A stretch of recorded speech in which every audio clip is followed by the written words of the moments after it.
Chapter 2760. At night, the first city district was bustling with activity. Looking at the surrounding streets, the restaurants were brightly lit. Many of the people entering and exiting the restaurants were from the rich and noble families. Especially some young people, their behavior was even bolder. They hugged some women with heavy makeup and swaggered through the streets, showing off how great they were. Of course, there were also some commoners. This was a place of extravagance, filled with temptation everywhere. Qin Feiyang walked on the streets and looked at everything around him. He asked, "Little Fei, where's the best restaurant in the Emperor City now?" Lu Xiaofei said, "The best restaurant in the Imperial City is the Fragrant Moon Restaurant." Fragrant Moon Restaurant? Qin Feiyang was slightly stunned and frowned. "Why does it sound familiar?" White-Eyed Wolf said telepathically. "Is it the Fragrant Moon Restaurant that we used to go to?" Used to go there? Qin Feiyang pondered for a while, and a magnificent restaurant gradually appeared in his mind. Lu Xiaofei said, "Speaking of this Fragrant Moon Restaurant, it is quite old." "What do you mean?" Qin Feiyang was puzzled. "This Fragrant Moon Restaurant has existed for hundreds of years, and it has always been the most high-end, most luxurious, and most extravagant restaurant in the Imperial City. Generally, those who enter and leave the Fragrant Moon Restaurant are the children of the rich and powerful." Lu Xiaofei said. "Fragrant Moon Restaurant," Qin Feiyang murmured. If the Fragrant Moon Restaurant mentioned by Lu Xiaofei was the same place as the one in his memory, then this Fragrant Moon Restaurant was indeed very old. Because this Fragrant Moon Restaurant had already existed when he was young. Qin Feiyang smiled and said, "Then let's go to the Fragrant Moon Restaurant." "What? Fragrant Moon Restaurant?" Lu Xiaofei was stunned. "Why? Can't I?" Qin Feiyang looked at him suspiciously. "Uncle, this Fragrant Moon Restaurant is a brothel. It's fine for us two men, but little sister." Lu Xiaofei turned to look at Lu Xiaojia, looking a little hesitant. "Brothel?" Lu Xiaojia was stunned. Looking at Lu Xiaofei, she said, "Brother, don't tell me you have been to the Fragrant Moon Restaurant." No. How is this possible? Your elder brother is a gentleman." Lu Xiaofei said hurriedly. "Explaining is the same as covering up. Just you wait, I'll go back and tell mother and father." Lu Xiaojia snorted coldly. "My good sister, I've only been there once. Can you not tell them? If they find out about this, they'll skin me alive." Lu Xiaofei's expression changed. "Sure, you really have been there. I'll be lenient if you confess, but I'll be strict if you resist. Who did you go with?" Lu Xiaojia said furiously. Lu Xiaofei was stunned. He glared at Lu Xiaojia fiercely and said, "Little girl, you dare to trick me? How is it? You're the stupid one. Hurry up and confess. Otherwise, I will tell father and mother right now." Lu Xiaojia smiled proudly and took out the image crystal from her bosom. Lu Xiaofei's expression changed and he said, "It's with Situ Feiyang." "So it's this little fatso." Lu Xiaojia mumbled. Hey, how can you say that? Situ Feiyang is your brother." Lu Xiaofei was unhappy. "You guys are jackals of the same tribe." Lu Xiaojia snorted coldly. "Situ Feiyang?" Qin Feiyang and the White-Eyed Wolf looked at each other and asked suspiciously, "Who is this Situ Feiyang that you guys are talking about?" Lu Xiaofei said, "Situ Feiyang is the son of Uncle Situ and Aunt Liyan." "Uncle Situ?" Qin Feiyang was stunned. Lu Xiaofei said, "Uncle Situ is Situ Tianyu." "Situ Tianyu?" Qin Feiyang and the White-Eyed Wolf were stunned.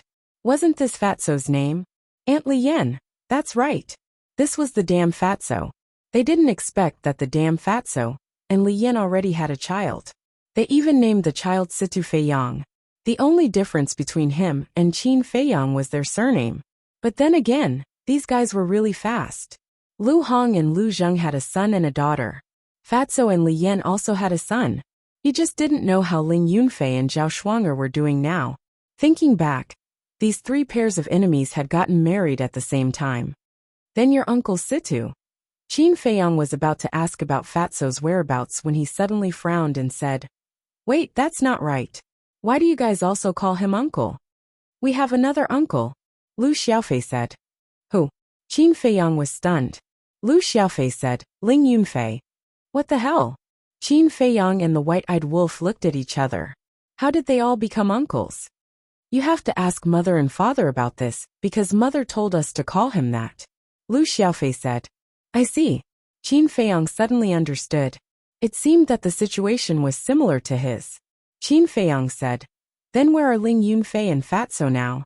Uncle Situ and Aunt Li Yan are in the Forgotten Continent.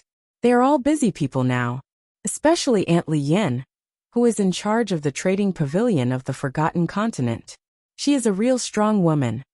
As for Uncle Situ, his status is not so good, Lu Xiaofei said with a smile. What do you mean? The white-eyed wolf's eyes lit up and asked curiously. Lu Xiaofei said, Uncle, do you still remember that when they got married, you gave Aunt Li Yan a divine artifact? Divine artifact? Qin Feiyang was slightly stunned. After thinking for a moment, he nodded and said, I remember, it seems to be the Wind Moon Pavilion. This Wind Moon Pavilion was a divine artifact. It was the divine artifact of the demon ancestor's subordinate, Sima Kuan. At that time, when Fatso and Li Yan got married, Qin Feiyang gave this divine artifact to Li Yan as a congratulatory gift. It is this Wind Moon Pavilion. Aunt Li Yan is quite valiant. If there is a disagreement, she will use the Wind Moon Pavilion to beat up Uncle Situ. Every time she sees Uncle Situ, she will have a wronged look on her face and complain about you. Why did you give this Wind Moon Pavilion to Aunt Li Yan? Lu Xiaofei chuckled. So it's like this. Qin Feiyang suddenly smiled. Back then, when Fatso and Li Yan, Ling Yunfei and Zhao Shuang'er, Lu Zheng and Lu Hong got married, he did not only give Fatso and Li Yan congratulatory gifts. Ling Yunfei and Zhao Shuang'er, Lu Zheng and Lu Hong also had gifts. Ling Yunfei and Zhao Shuang'er's divine artifact was the Qilin armor. Lu Zheng and Lu Hong's divine artifact was the Dragon Vein sword. And at that time, he also gave all of them to Li Yan, Lu Hong, and Zhao Shuang'er. Lu Zheng's current situation was needless to say. He was a real henpecked husband. Now Fatso was the same, but he did not know if Ling Yunfei was the same. The white-eyed wolf asked, What about Ling Yunfei and Zhao Shuang'er? Lu Xiaofei said, They are relatively free, in Iron Ox Town. Qin Feiyang nodded and said, It seems that they will enjoy life. TCH, I think this Ling Yunfei must be a henpecked husband. The white-eyed wolf said, How do you know? Qin Feiyang was speechless. Isn't it simple? You see, Ling Yunfei's clan land is in Black Bear City, right? Zhao Shuang'er's clan land is in Iron Ox Town, right? As the saying goes, if you marry a chicken, follow the chicken. If you marry a dog, follow the dog. Logically speaking, shouldn't Zhao Shuang'er live in Black Bear City with Ling Yunfei? But now Ling Yunfei followed Zhao Shuang'er to Iron Ox Town. You can imagine, what position does he have in front of Zhao Shuang'er? The white-eyed wolf said. It seems quite reasonable. After being analyzed by the white-eyed wolf, Qin Feiyang nodded and muttered. Uncle Wolf, what you said is true. In short, my father, Uncle Situ, and Uncle Ling are all henpecked men. Every time I see them, I feel that they are embarrassing us men. Lu Xiaofei shook his head. Embarrassing? Qin Feiyang rolled his eyes at Lu Xiaofei. What a mischievous child. Lu Xiaofei laughed dryly, looked at Qin Feiyang and said, Uncle, are you also afraid of Aunt? What? Qin Feiyang was stunned. Although you're not married yet, Mother has already told me about you and my aunt. Since my father, Uncle Situ, and Uncle Ling are henpecked, then are you also afraid of her? Hee. After all, there is a saying that goes like this. Birds of a feather flock together. Lu Xiaofei laughed evilly. Are you looking for a beating? How can I be afraid of your aunt? Qin Feiyang's face darkened.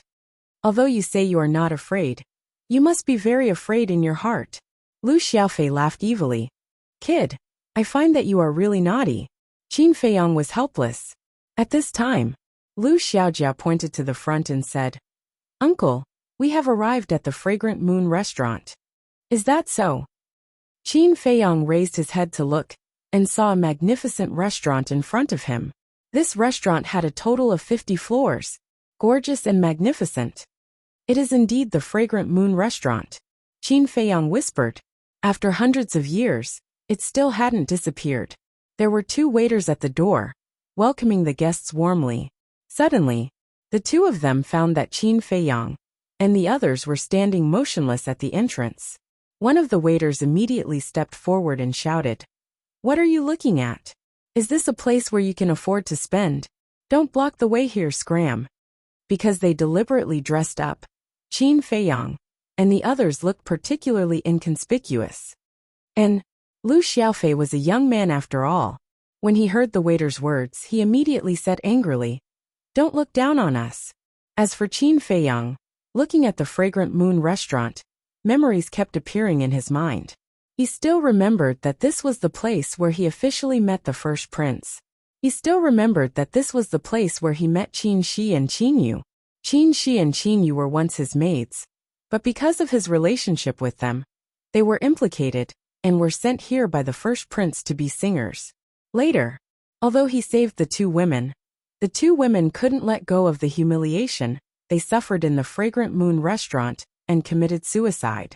These painful memories, Qin Feiyang really didn't want to think about them again.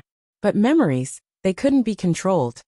"Yo, you still dare to be arrogant." Looking at Lu Xiaofei's attitude, the waiter suddenly raised his brows. "Isn't it just money? I have a lot."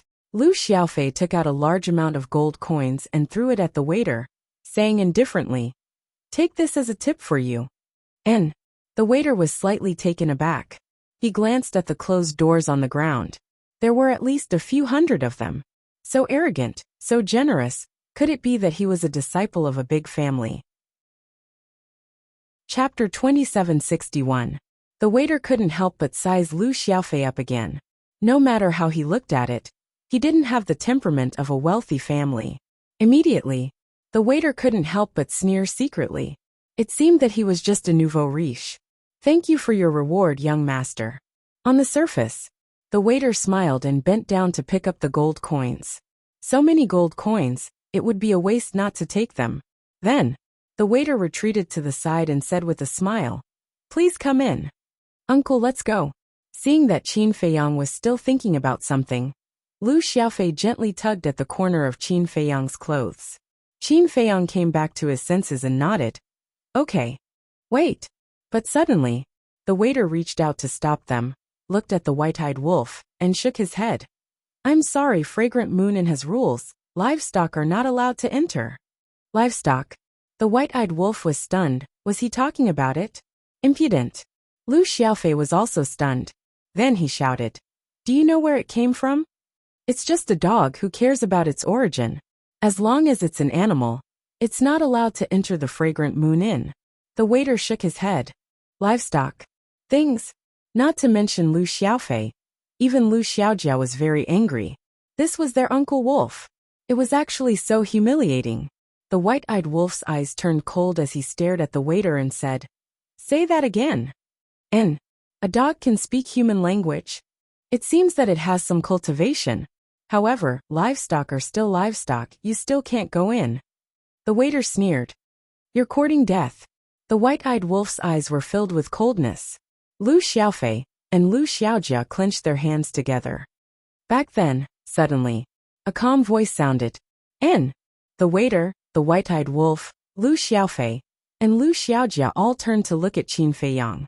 At this moment, there were also many people surrounding them, watching the show.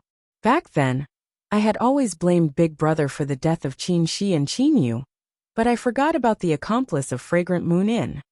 Qin Feiyang shook his head and sighed. The Big Brother he was referring to was naturally the first prince. Accomplice? What do you mean? Everyone was suspicious.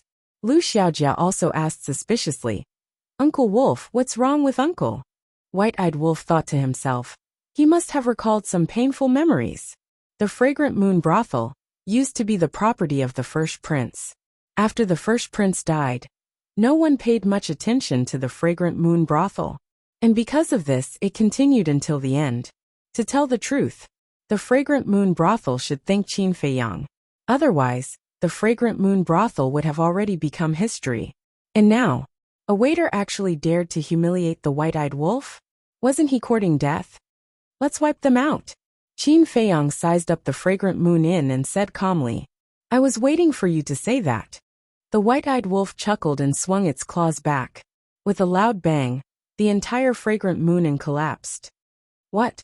The two waiters' expressions changed. The surrounding crowd was also horrified. Who is this? How dare he cause trouble in the first district? Bastard! How dare he disturb me from drinking? Who the hell is so bold? Do you want to die? Accompanied by angry shouts, a group of people ran out of the ruins with dusty faces. These people were all dressed in gorgeous clothes. Obviously, they were not ordinary people. It's them. The surrounding crowd pointed at Qin Feiyang and the others. Qin Feiyang glanced at those dusty people indifferently. Then he turned and left with the white-eyed wolf and Lu Xiaofei. Stop! One of the purple-clad young men shouted. Qin Feiyang said without looking back. No matter who you are, you'd better not provoke me. The purple-clad young man was stunned. He was so angry that he laughed. He shook off the dust on his body and stepped in front of Qin Feiyang and the others. Don't you understand human language? The white-eyed wolf clawed back. The purple-clad young man was immediately sent flying and hit the ground, spitting blood from his mouth. Damn it! Is this big black dog going to defy the heavens? Why didn't he inquire about the other party's identity before making a move? The surrounding crowd was stunned. Identity? The white-eyed wolf sneered and said proudly. Not to mention these playboys. Even if it's the princes and princesses in the palace, I dare to beat them. Crazy. How arrogant. The crowd was shocked. He even dared to beat the princes and princesses in the palace. Was he going to ascend to heaven? Lu Xiaofei stepped forward, glanced at the purple-clad young man, and said through voice transmission, Uncle Wolf, this person's identity is really not simple. The white-eyed wolf was suspicious. Lu Xiaofei said with a smile. He is the youngest son of Marquis Yang Xiaochuan. This was not said through voice transmission. The white-eyed wolf suddenly said, It turns out that he is the son of a marquis. How dare you hit me? You're finished, completely finished. Even if the heavenly emperor comes down, he won't be able to save you. Yang Xiaochuan crawled up and stared at Qin Feiyang and the others with hatred. You still dare to be arrogant? The white-eyed wolf raised his eyebrows and went forward to slap him. Yang Xiaochuan flew out once again, and an eye-catching dog paw print appeared on his face. So arrogant. The surrounding people were dumbstruck. They already knew the other party's identity, but they still dared to make a move. This was completely not putting the martial marquis government in their eyes. This Yang Xiaochuan is not only the son of a marquis. I also heard that he is very familiar with the 16th prince. What do you mean very familiar? That means they grew up together. The crowd whispered. 16th prince. Qin Feiyang was stunned. Uncle, this 16th prince is called Qin Li, and is also your younger brother. According to seniority, I should also call him uncle, but I don't like him. Lu Xiaofei secretly said. Why? Qin Feiyang was puzzled. He's a bit sinister. And I heard from Uncle Haoyan that he's even forming a faction in the palace to fight for the throne. Lu Xiaofei transmitted. Uncle Haoyan? Qin Feiyang was startled. Lu Xiaofei said. Actually, Uncle Haoyan is pretty good. When we were young, he took care of me and Xiao Jia. Is that so? Qin Feiyang was surprised. Yes. Although he's usually quiet, and every time he mentions you, he hates you to the bone. But to us, his relatives, there's really nothing to say. And Uncle Haoyan himself said that he's not interested in the throne. His only goal is to surpass you and defeat you. Lu Xiaofei secretly said. In that case, I didn't make a mistake back then.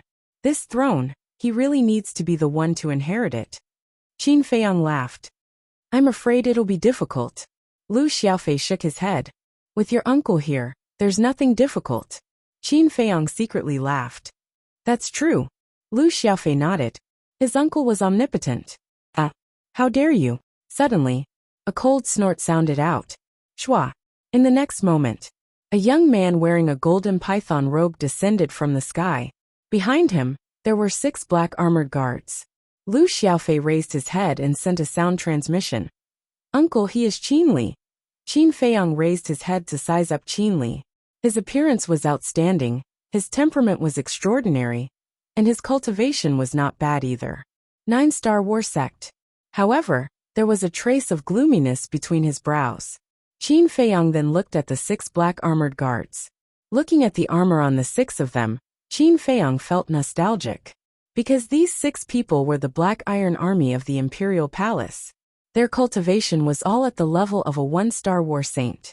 Compared to the previous Black Iron Army, the quality had also improved by a lot. This was because the previous Black Iron Army were basically all War Emperor and War Master cultivators. Your Highness, it was them who destroyed the Fragrant Moon restaurant. A group of waiters from the restaurant ran to Qin Feiyang and the others and said angrily, From the looks of it, the Fragrant Moon restaurant is now Qin Li's property. Qin Feiyang was startled. It's Qin Li's property. Lu Xiaofei sent a sound transmission. Qin Feiyang said. Then it's not without reason that this Fragrant Moon restaurant has been able to exist until now. Your Highness, you're here. Yang Xiaochuan was also ecstatic. He hurriedly flew to Qin Li and said, Your Highness, look, what did they do to me? You have to uphold justice for me. Don't worry. Qin Li waved his hand and lowered his head to size up Qin Feiyang and the others. Their clothes were ordinary, their appearance was ordinary, and their temperament was also ordinary. It was obvious that they were just commoners. A mere commoner actually dared to destroy his property? Not to mention commoners, even the children of nobles would have to lie down in front of him. Qin Li asked, Do you know who I am? Yes. Great Qin's 16th prince. Qin Feiyang nodded. Qin Li said, Since you know, then you should also know what to do next. Qin Feiyang smiled faintly. Then you'll have to teach me. Impudent. You dare to be so arrogant in front of His Highness. Yang Xiaochuan shouted. Qin Feiyang glanced at Yang Xiaochuan indifferently, and then looked at Qin Li. Qin Li clenched his hands. This kind of neither servile nor overbearing gaze was really disgusting. He said, Dig out your own eyes and I'll let you go. Qin Feiyang was stunned. Digging out our own eyes, so vicious? Lu Xiaojia said discontentedly. Why should we dig out our own eyes? Because you have eyes but failed to recognize Mount Tai. You even dared to destroy this prince's property. What's the point of keeping your dog eyes? Qin Li shouted. Great Qin's prince is indeed awe-inspiring. Qin Feiyang smiled. It's all right. Anyway, it's not something that lowly commoners like you can compare to. Qin Li said proudly. Lowly commoners. Qin Feiyang muttered. You don't want to do it yourself? Qin Li raised his eyebrows and said, All right, I'll do it. Then Qin Li turned to look at the 6 invincible Black Army soldiers and said, Go, dig out their eyes for me. Yes. The 6 of them respectfully responded and stepped in front of Qin Feiyang and the others. Their eyes were filled with cold light. Sigh. Qin Feiyang shook his head and sighed. He waved his hand and swept up the white-eyed wolf and Lu Xiaojia, before disappearing without a trace.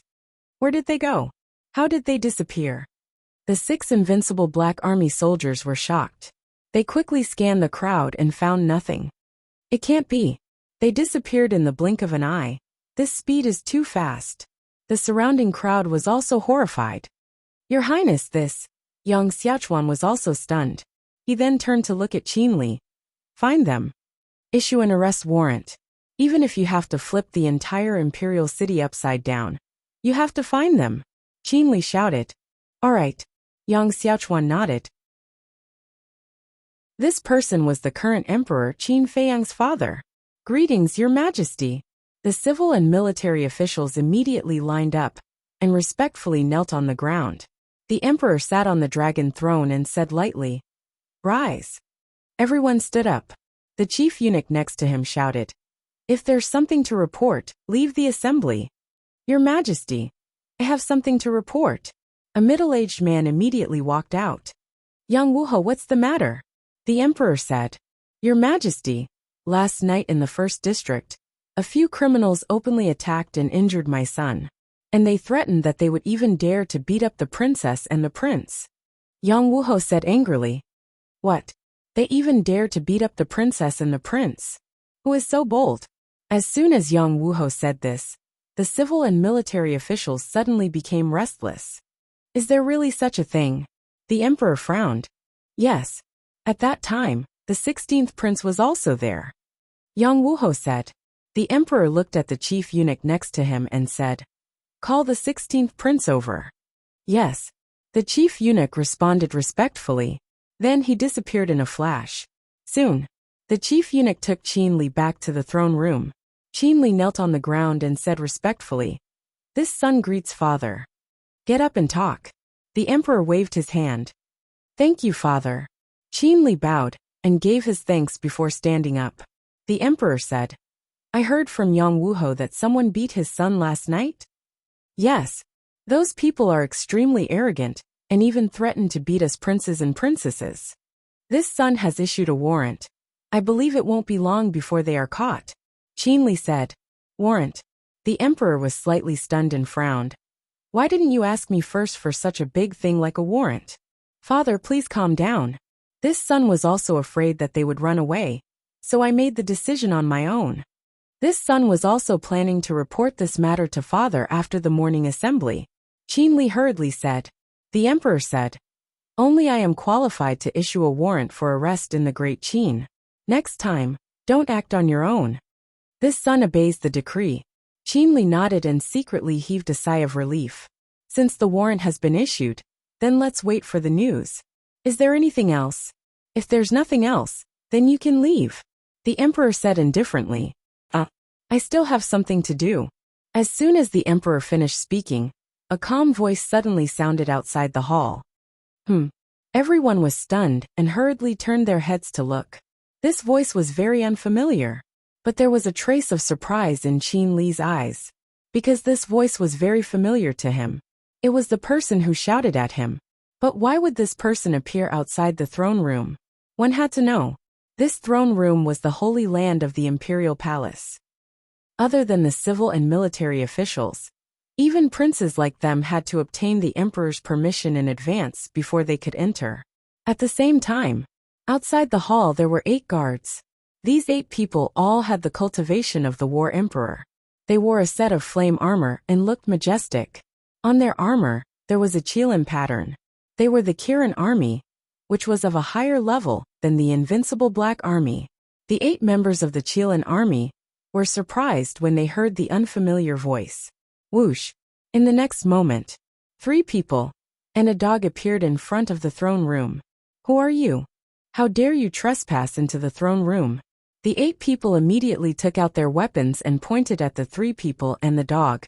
The 3 people and the dog were naturally Qin Feiyang, the white-eyed wolf, and Lu Xiaofei. Qin Feiyang glanced at the 8 people indifferently and stepped into the throne room with the white-eyed wolf and Lu Xiaofei. So fast.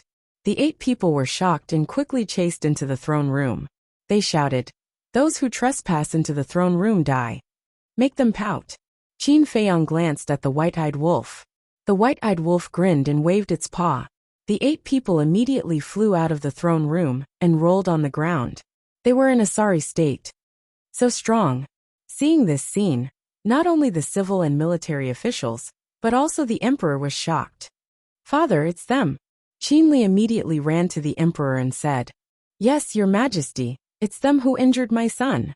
Yang Wuho also angrily pointed at Qin Feiyang and the others. Qin Feiyang glanced at the emperor, then turned to Yang Wuho and asked, "You're Yang Xiachuan's father?" "That's right." Yang Wuho nodded. "I was just about to look for you, but you jumped out yourself." Qin Feiyang said indifferently, and looked at the white-eyed wolf. "Give him a slap." Slap. The white-eyed wolf took a step forward and slapped Yang Wuho's face with its paw. Yang Wuho wanted to dodge, but found that he couldn't. The opponent's speed was so fast that he couldn't catch it. Bang! Immediately, Yang Wuho also fell to the ground. His teeth also fell to the ground and blood flowed out. "Impudent! How dare you beat up the Marshal Marquis in the throne room? Men, take him down!" The head eunuch shouted. The 8 Kirin army ran in again, but they surrounded Qin Feiyang and the others and didn't dare to make a move. Qin Feiyang raised his head and looked at the head eunuch. After so many years, the head eunuch still hasn't changed. "Who are you? Why did you speak so arrogantly last night? And why did you force your way into the throne room today?" The emperor looked down at Qin Feiyang, and an emperor's aura gradually filled the air. Qin Feiyang looked at the emperor with a smile in his eyes and was about to speak. Qin Li took the lead and said, "Father, why are you talking nonsense with such a crazy person? Just behead him." Behead me? Qin Feiyang was stunned. Yes. Offending the bloodline of the Qin family is a capital offense. Qin Li nodded and stared coldly at Qin Feiyang. Offending is a capital offense? Qin Feiyang was stunned and frowned. How come I didn't know there was such a rule? Qin Li said disdainfully. Who do you think you are to know? Who do I think I am? Qin Feiyang muttered. He suddenly raised his arm and made a grabbing motion in the air. Qin Li immediately cried out in surprise and flew uncontrollably towards Qin Feiyang. You dare to attack His Highness? The civil and military officials were shocked. The eyes of the emperor, who was sitting at the top, were also filled with anger. I advise you all to sit down obediently. Otherwise, if things get out of hand, there will be no way to clean up the mess. White-Eyed Wolf said lightly. At the same time, Qin Li flew in front of Qin Feiyang. Qin Feiyang grabbed his neck and said, The Qin clan has a descendant like you, it's really sad. His eyes flashed with a strong murderous intent. Seeing this, Lu Xiaofei hurriedly transmitted his voice. Uncle, you have to calm down. Qin Feiyang glanced at him and looked at Qin Li again. At this moment Qin Li's face was full of fear. Not to mention other things, Qin Feiyang's murderous eyes made him feel despair. Humph! Suddenly, Qin Feiyang coldly snorted and casually threw Qin Li away.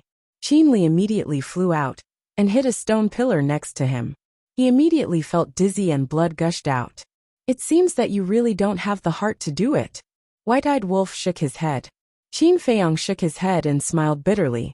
He glanced at the civil and military officials who were silent like cicadas in winter, and walked towards the emperor step by step. What do you want to do? Quickly protect the emperor, protect the emperor. The chief eunuch stood in front of the emperor and shouted at the 8 Kirin army. Seeing this, the 8 Kirin army braced themselves and charged towards Qin Feiyang. However, they were sent flying by the White-Eyed Wolf's claw. Swish! Suddenly, a figure descended in front of the emperor. It was a middle-aged man who exuded an extremely powerful aura. Qin Feiyang was stunned. This figure, wasn't it Li Jian? Back then, Li Jian and Zhou Zheng followed Qin Feiyang together. But later Zhou Zheng was killed. And during the battle with the demon ancestor, Li Jian also made a great contribution. Back then, when Qin Feiyang went to the ancient world, Li Jian chose to stay in the Great Qin. But he didn't expect this guy to stay in the imperial palace. And now, his cultivation is also at the early stage of War God. Chapter 2763.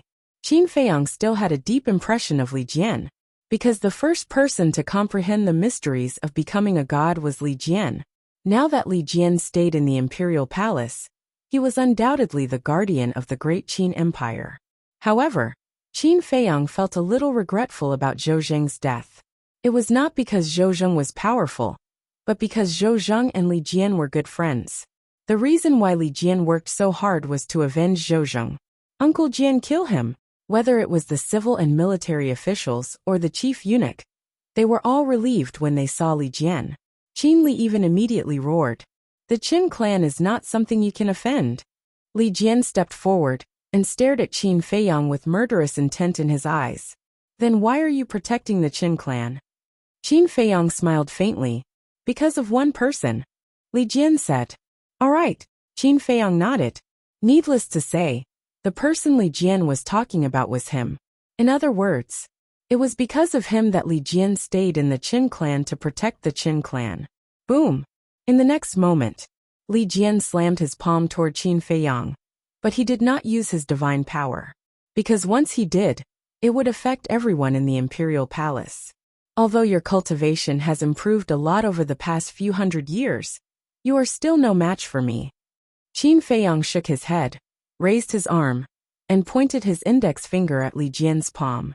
Immediately, Li Jian's arm stopped in midair, unable to move an inch. What? Li Jian's expression changed. He blocked his palm with a single finger?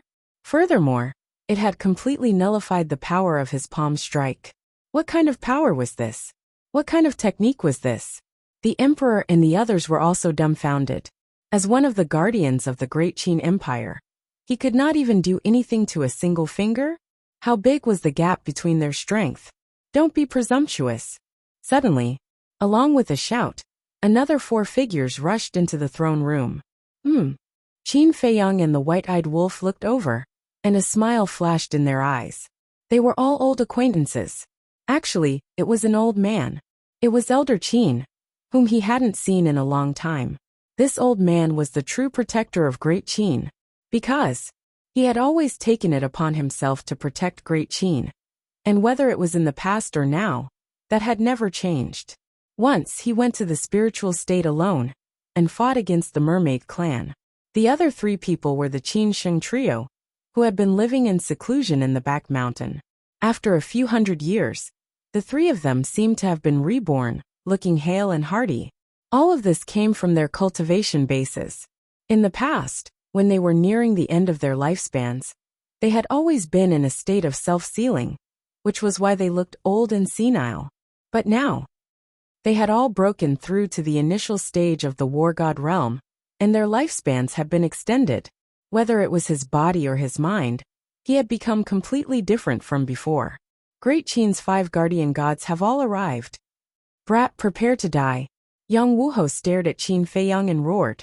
5 guardian gods, quite awe-inspiring. The white-eyed wolf chuckled. At the same time, Li Jian, Elder Qin, and Qin Sheng looked at each other, and charged towards Qin Feiyang at the same time. Uncle Wolf. The Lu siblings were a little nervous. Of course, they knew the strength of Li Jian and the other 4. They were all the top experts of Great Qin.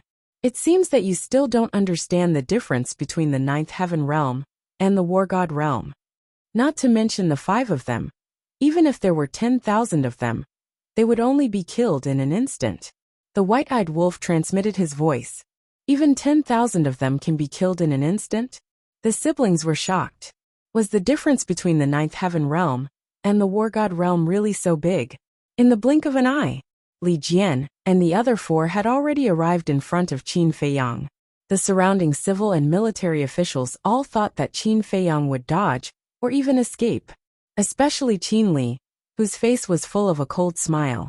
But Qin Feiyang had no intention of dodging at all. He slowly raised his arm and pointed his finger. Li Jian defeated. Another finger lightly tapped forward, and Old Man Qin was defeated. Qin Sheng defeated. The other 2 were also defeated one after another. In front of Qin Feiyang, the 5 of them had no power to fight back at all. One must know, Qin Feiyang didn't even use 1/10,000th of his strength. Strong. The Lu siblings' hearts trembled. This was their uncle's strength. It was too powerful, simply invincible. Looking at the civil and military officials, the chief eunuch, Qin Li, everyone's eyes were wide open, full of disbelief. The 5 guardians were defeated so easily. The emperor's heart also sank. When did such a terrifying expert appear in the Great Qin? Needless to say, Li Jian and the other 4, having personally experienced Qin Feiyang's strength, they knew how terrifying Qin Feiyang's strength was. It was no exaggeration to say that if Qin Feiyang wanted to kill them, it would be as simple as crushing an ant. Greetings, senior. The 5 of them looked at each other and bowed together. Qin Feiyang shook his head and smiled. He also bowed and said, I can't accept this. Instead, I should thank you. Huh. The 5 of them were shocked. What did he mean? Thank you for protecting the Great Qin for me. Qin Feiyang bowed. What? The 5 of them looked at Qin Feiyang in surprise. The emperor, the chief eunuch, the civil and military officials, and Qin Li also looked at Qin Feiyang in confusion. Protect the Great Qin for him? This person must be stupid. Qin Feiyang took a deep breath, looked up at the emperor, and knelt on the ground with a plop. He said, Unfilial son Qin Feiyang greets father. What? Unfilial son Qin Feiyang. Then isn't he? The eyes of the people in the hall suddenly trembled. In their minds, a figure appeared at the same time. Although hundreds of years had passed, the civil and military officials had not changed. After all, they were all cultivators. Although their cultivation was weaker, it was not a problem for them to live for thousands of years. Therefore, the people in the hall, except for Qin Li and Lu Xiaofei, had all witnessed the rise of Qin Feiyang with their own eyes. Naturally, they knew more about Qin Feiyang's means than Qin Li and Lu Xiaofei.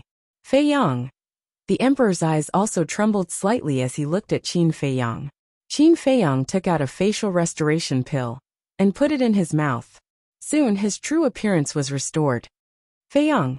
The emperor's body suddenly stiffened. Li Jian and the other 5 also looked at Qin Feiyang's face in a daze. This face, subordinate Li Jian greets young lord. The next moment, Li Jian knelt on one knee, lowered his head, and said respectfully, "Dada." Although her tone was sonorous and forceful, there were still drops of tears dripping onto the ground. "Welcome back, Your Highness." Old Qin and the other 2 came back to their senses and knelt on one knee, crying tears of joy. "Young lord, Your Highness." The civil and military officials looked at Li Jian, Old Qin, and the other 3 in shock.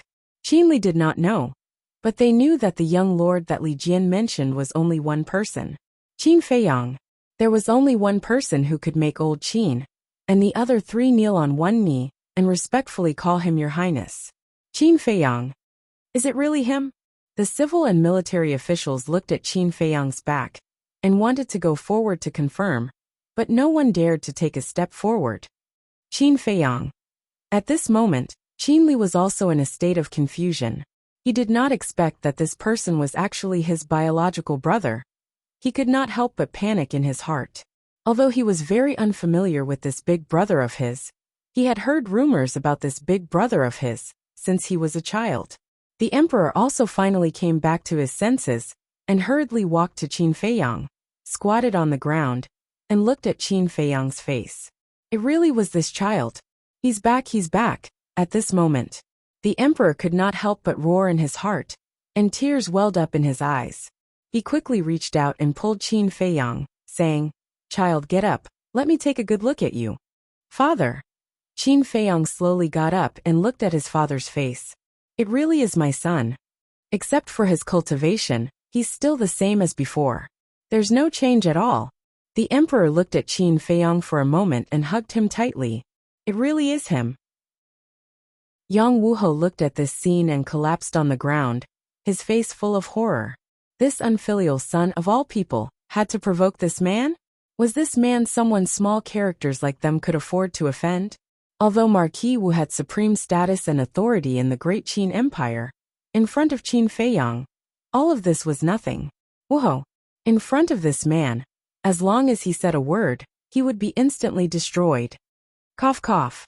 The head eunuch looked at Qin Feiyang, walked to the front of the emperor, and said in a low voice, "Your Majesty, Wuho and the ministers are still here."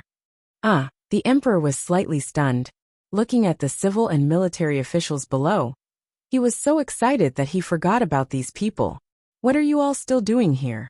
The emperor let go of Qin Feiyang and looked at the group of people with a frown. "How insensible. Didn't you see the father and son reunion? Still standing there, ruining the atmosphere." Yes, yes, yes. We will take our leave." The civil and military officials also reacted, hurriedly bowed, and then turned to leave. "Wait." Qin Feiyang suddenly spoke. The civil and military officials' bodies stiffened, and they turned to face Qin Feiyang. Qin Feiyang also turned to look at the group of people. It's him, it's him." At that moment, everyone lowered their heads, silent like cicadas in winter. When Qin Li saw Qin Feiyang's face, his body trembled violently. He hurriedly stepped forward and said, "Qin Li greets." "Stop." Qin Feiyang waved his hand. Seeing this, Qin Li looked even more flustered. Qin Feiyang said, "I am not qualified to be your brother." "I'm sorry." Qin Li hurriedly lowered his head, his face pale. The emperor looked at Qin Li, looked at Qin Feiyang and said, "Feiyang, this should be just a misunderstanding." "Father, yesterday morning, I had already returned to the imperial city, but do you know why I did not return to the imperial palace immediately?" Qin Feiyang said. "Why?" The emperor was suspicious. Qin Feiyang was about to speak, but seeing Li Jian and the others still kneeling on the ground, he smiled and said, "Get up quickly." "Yes." The 5 of them responded, got up, and looked at Qin Feiyang, their faces full of smiles. "I have to deal with some things first, we can catch up later," Qin Feiyang said with a smile. "Go ahead." Old Qin smiled slightly. Qin Feiyang looked at the emperor and said, "I did not return to the imperial palace immediately. I just wanted to see how the Great Qin Empire has changed after hundreds of years. Is it as good as I imagined? The emperor nodded in realization and asked, "What's the result?" Chapter 2764. In the end, Qin Feiyang murmured. He looked down at the officials and shouted, "In the end, I am very disappointed." The officials, who had always been high and mighty, did not even dare to breathe loudly at this moment. Qin Feiyang said, "I believe that everyone here knows about the calamity that happened a few hundred years ago." Everyone was silent. Qin Feiyang said, "If your memory is too bad, I can help you recall." "No need, no need. We all remember. Everyone hurriedly spoke. "The Great Qin Empire was protected by my friends and brothers with our lives. Otherwise, would you still have the chance to live like a prince?" Qin Feiyang shouted, "Yes. Your Highness' contribution to the Great Qin Empire will always be remembered in our hearts. We have always been grateful to your Highness and to everyone in that battle." One of the marquises said, "Do I look like an idiot to you?" Qin Feiyang looked at that marquis. "Your Highness, please forgive us." That marquis quickly knelt on the ground. "If you were truly grateful, would you have secretly formed factions? If you were truly grateful, would you have helped the princes fight for fame and fortune? This is how you repay me?"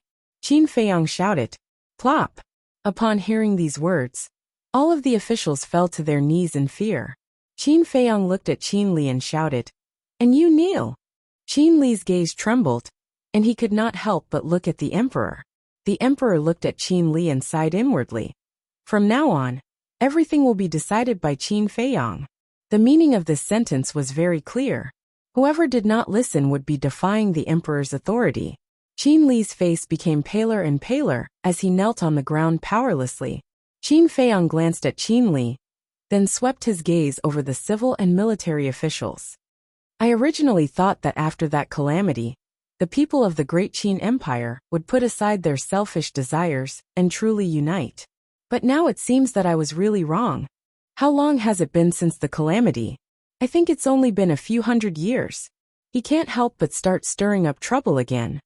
Other than Elder Qin and the others, no one else is qualified to say the word gratitude, because they are the ones who are truly selflessly contributing to Great Qin. And you so-called marquises and ministers are a bunch of vermin of my Great Qin. With you here, Great Qin will fall sooner or later." Qin Feiyang snorted coldly. The civil and military officials trembled in fear. What was His Highness planning to do? Qin Feiyang looked around at everyone and said, "Therefore, I declare that from today onwards, all martial marquis positions will be abolished." What? All the martial lords suddenly raised their heads, looking at Qin Feiyang. The Emperor Old Qin, Qin Feiyang, and Lu Xiaofei and his sister all looked at Qin Feiyang in surprise. Depose Wu Hou. This was something that had never happened in the history of the Great Qin dynasty. This was because the titles of the marquises were personally conferred by the previous emperor and were passed down from generation to generation. Dethroning a marquis was tantamount to going against the previous emperor's imperial edict. "I know, you must want to use your ancestors to pressure me.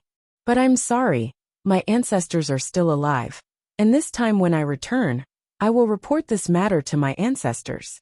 Qin Feiyang said lightly, "What? The previous emperor is still alive?" Everyone was shocked. "Feiyang, is this true?" The Emperor Old Qin and Qin Feiyang immediately asked. "Yes." Qin Feiyang nodded. "Still alive?" The emperor and the others couldn't calm down for a long time. "Your Majesty, don't believe it. After all, this is only His Highness's side of the story. Let's talk about it later." The Great Qin Empire was built together with the ancestors of the various martial marquises and the previous emperor. It is also because of this that the previous emperor personally conferred the title of marquis, in order to take care of us, the descendants of meritorious officials. "Your Majesty, we are all descendants of meritorious officials. We can't let people be disappointed."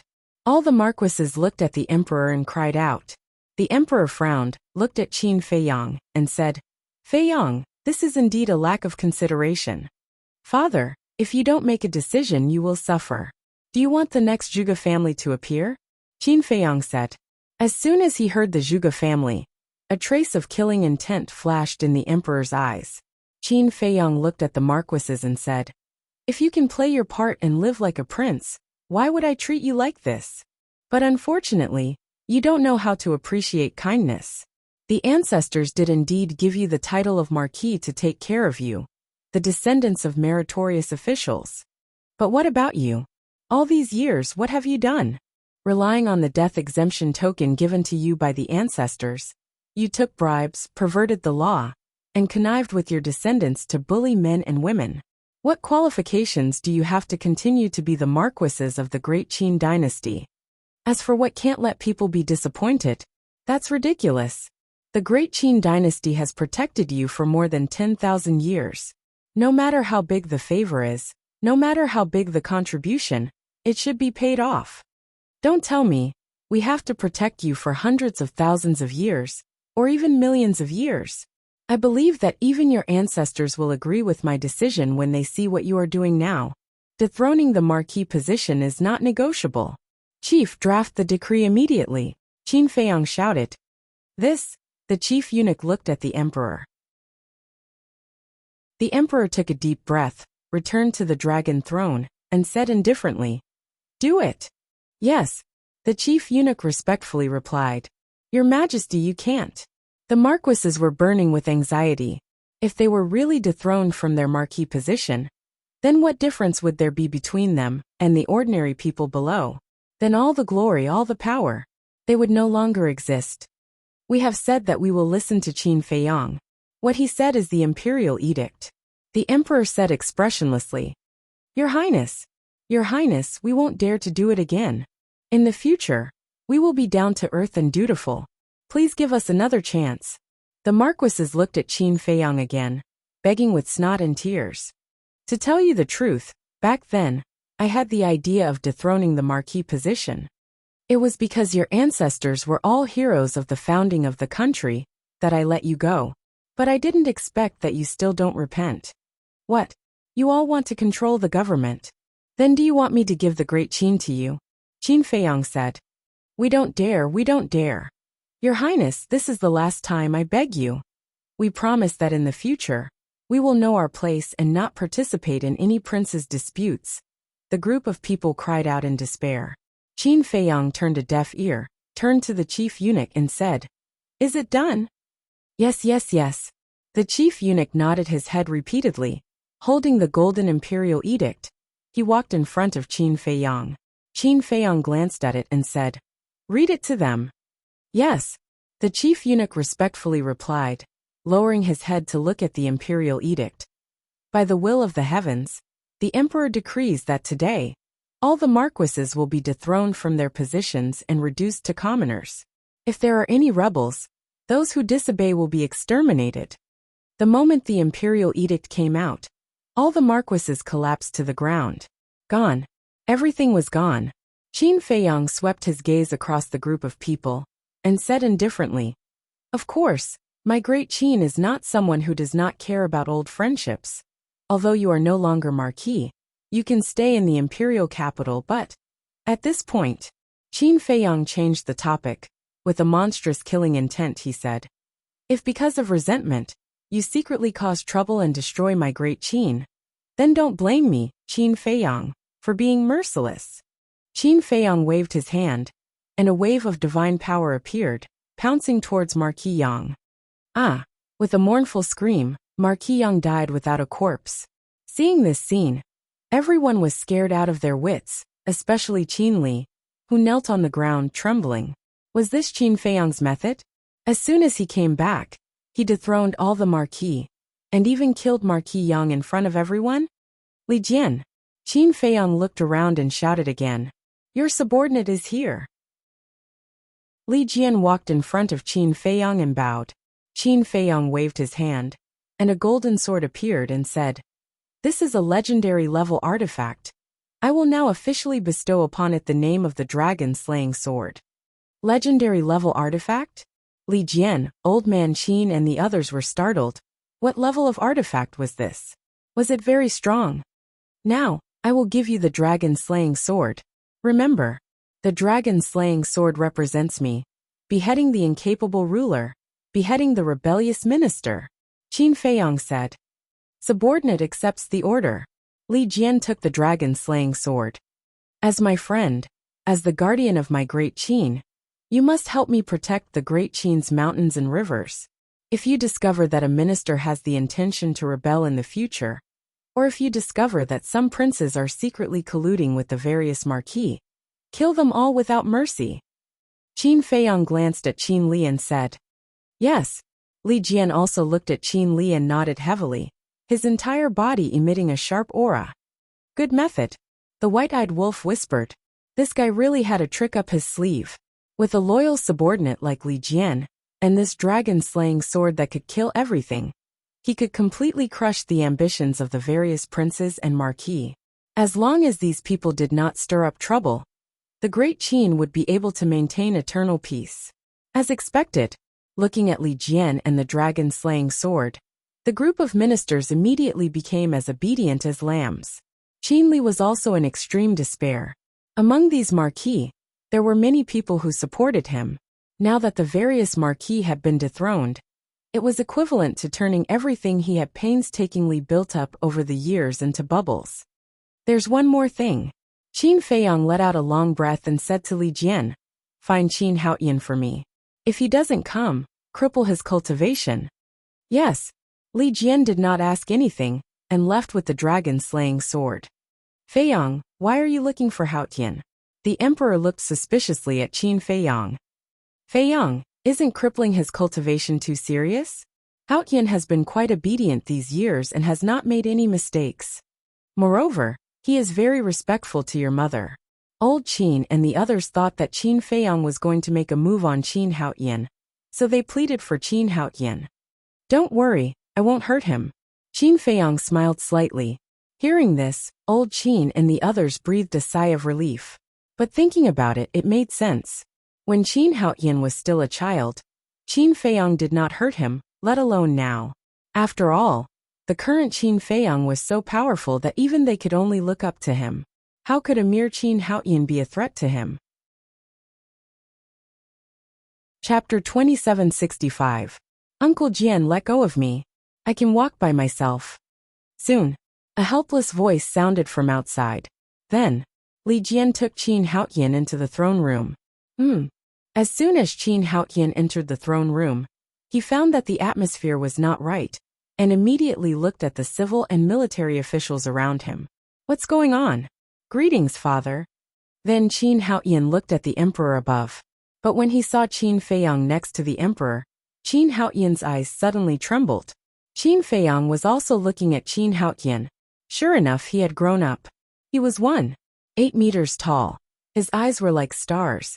His figure was tall and straight, and he was wearing a white robe. His thick black hair fluttered in the wind. His whole person exuded a mature and steady aura. If it wasn't for Li Jian, Qin Feiyang wouldn't have recognized this face. After all, when he left before, this Qin Haotian was just a kid. Long time no see. Qin Feiyang smiled. It's you. Bastard, give me your life. Qin Haotian suddenly rushed toward Qin Feiyang. I know you hate me, but you don't have to pounce on me as soon as we meet. Qin Feiyang smiled faintly. A wisp of divine power emerged and turned into a light curtain, blocking in front of him. Qin Haotian could no longer take half a step closer. I want to fight with you. Qin Haotian punched at the light, but there was no reaction at all. He then roared. You were not qualified when you were young, and now you are even less qualified. Qin Feiyang shook his head. I don't accept it. Qin Haotian roared. What can you do if you don't accept it? Qin Feiyang smiled faintly. Humph. I will surpass you sooner or later. Because I have also reached ancestral awakening. Qin Haotian snorted, and had to give up helplessly. He couldn't even use a wisp of divine power. How could he fight Qin Feiyang? Okay, I'm looking forward to it. Qin Feiyang nodded. Humph. Qin Haotian turned around and left. Wait. Qin Feiyang said. What? Qin Haotian stopped and asked without turning his head. Of course not.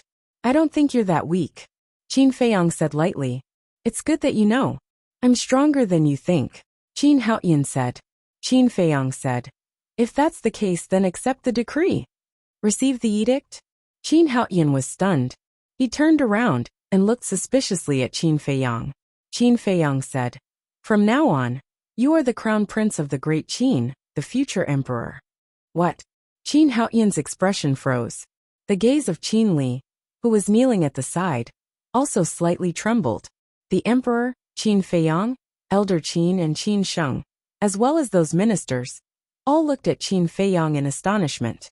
Crown prince was conferred just like that? And it was the White Sky Prince who was conferred the title? Who didn't know that the White Sky Prince had a grudge against Qin Feiyang? This Qin Feiyang was too generous. He actually gave the throne to the White Sky Prince just like that.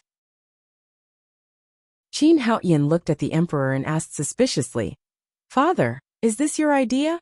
The emperor came back to his senses and transmitted his voice. "Feiyang, you know your father's thoughts.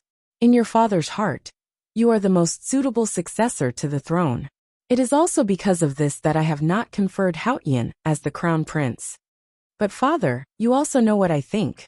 My ambition lies elsewhere," Qin Feiyang secretly said. "Sigh."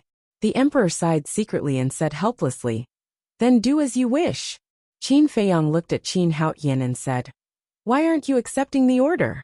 Do I have to accept the order just because you want me to? Give you so much face. Besides, I'm not interested. Find someone else. Doesn't Qin Li want it very much? Just give it to him." Qin Haoyan said, "Give it to me."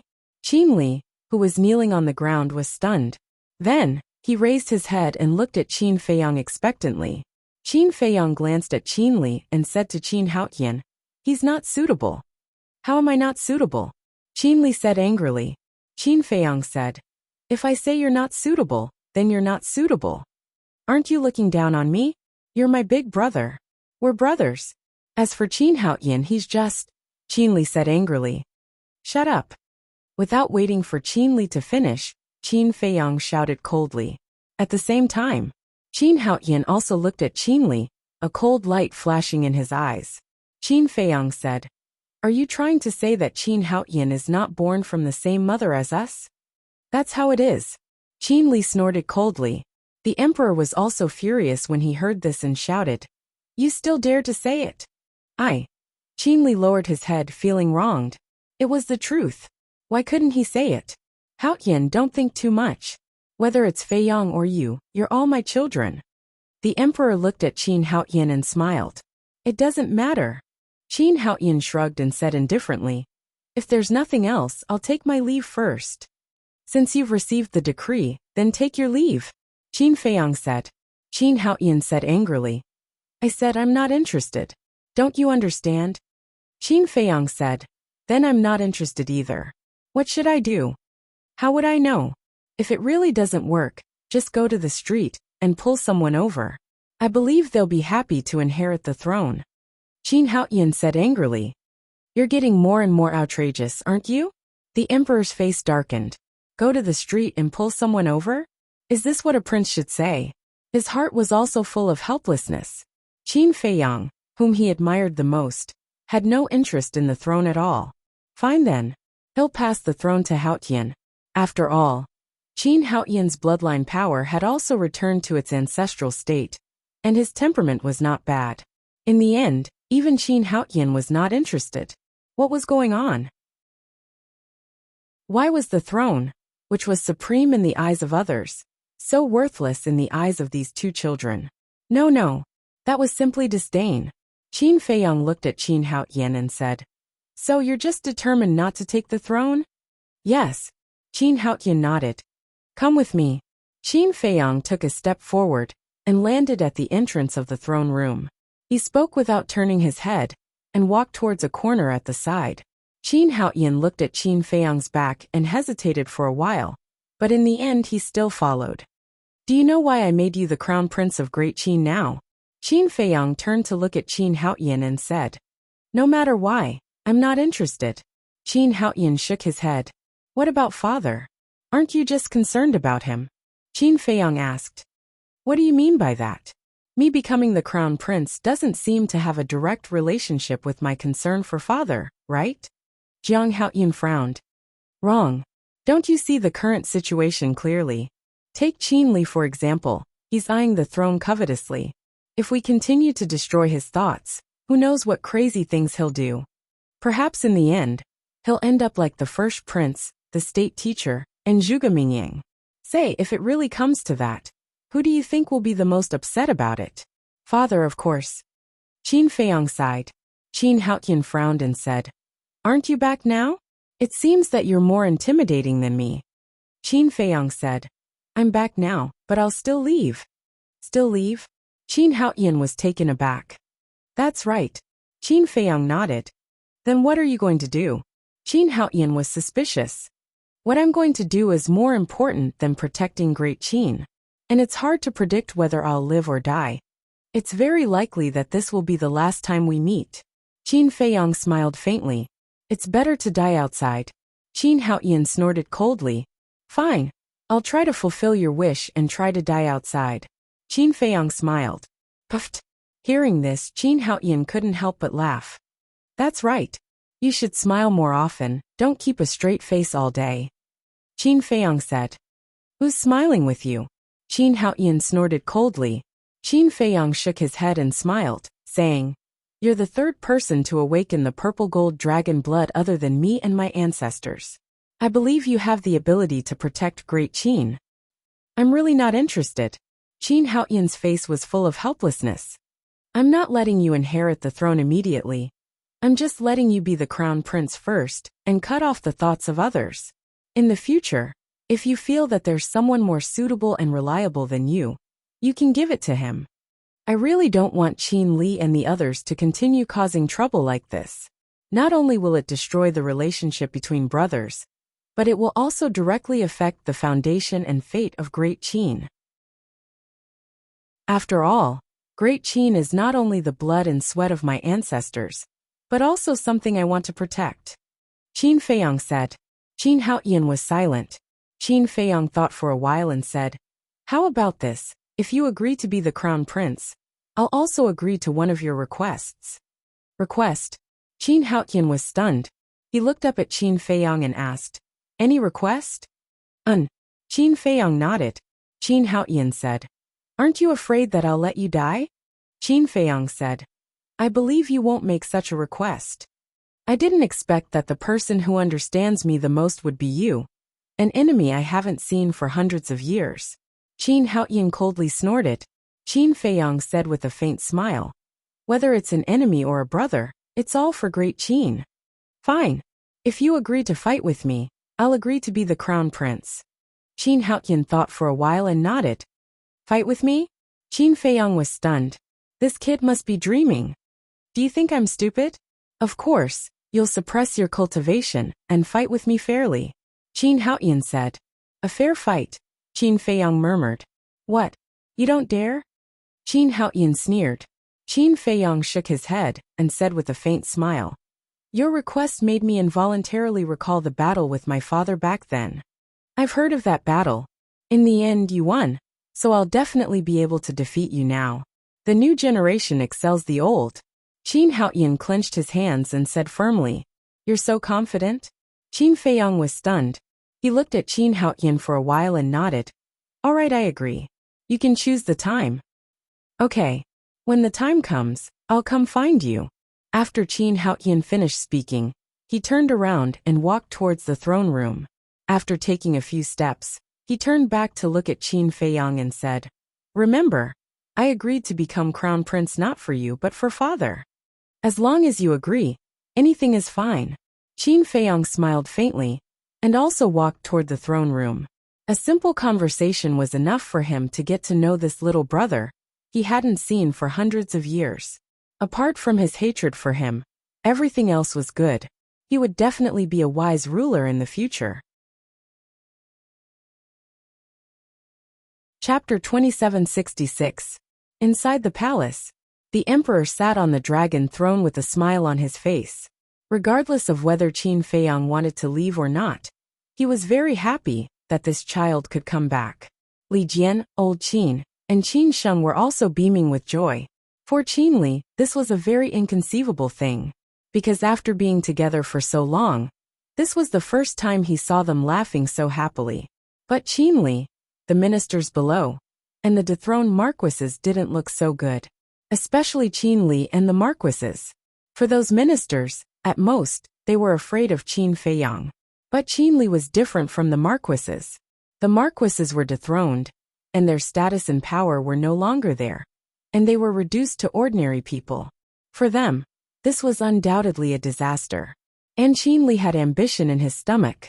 If Qin Haoyan really agreed to be the crown prince of Great Qin, it would be tantamount to completely destroying all his hopes.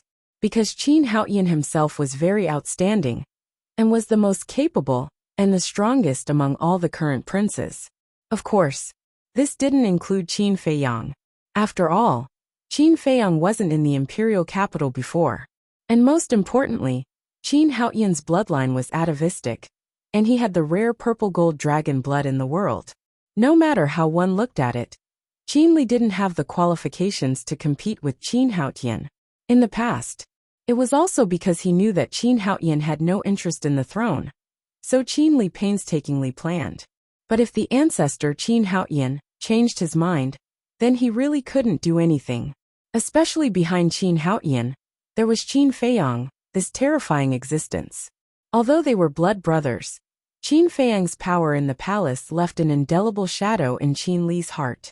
Dethroning a marquis, killing Marquis Yang in public, and bestowing Li Jian the dragon-slaying sword, beheading incapable rulers and rebellious ministers.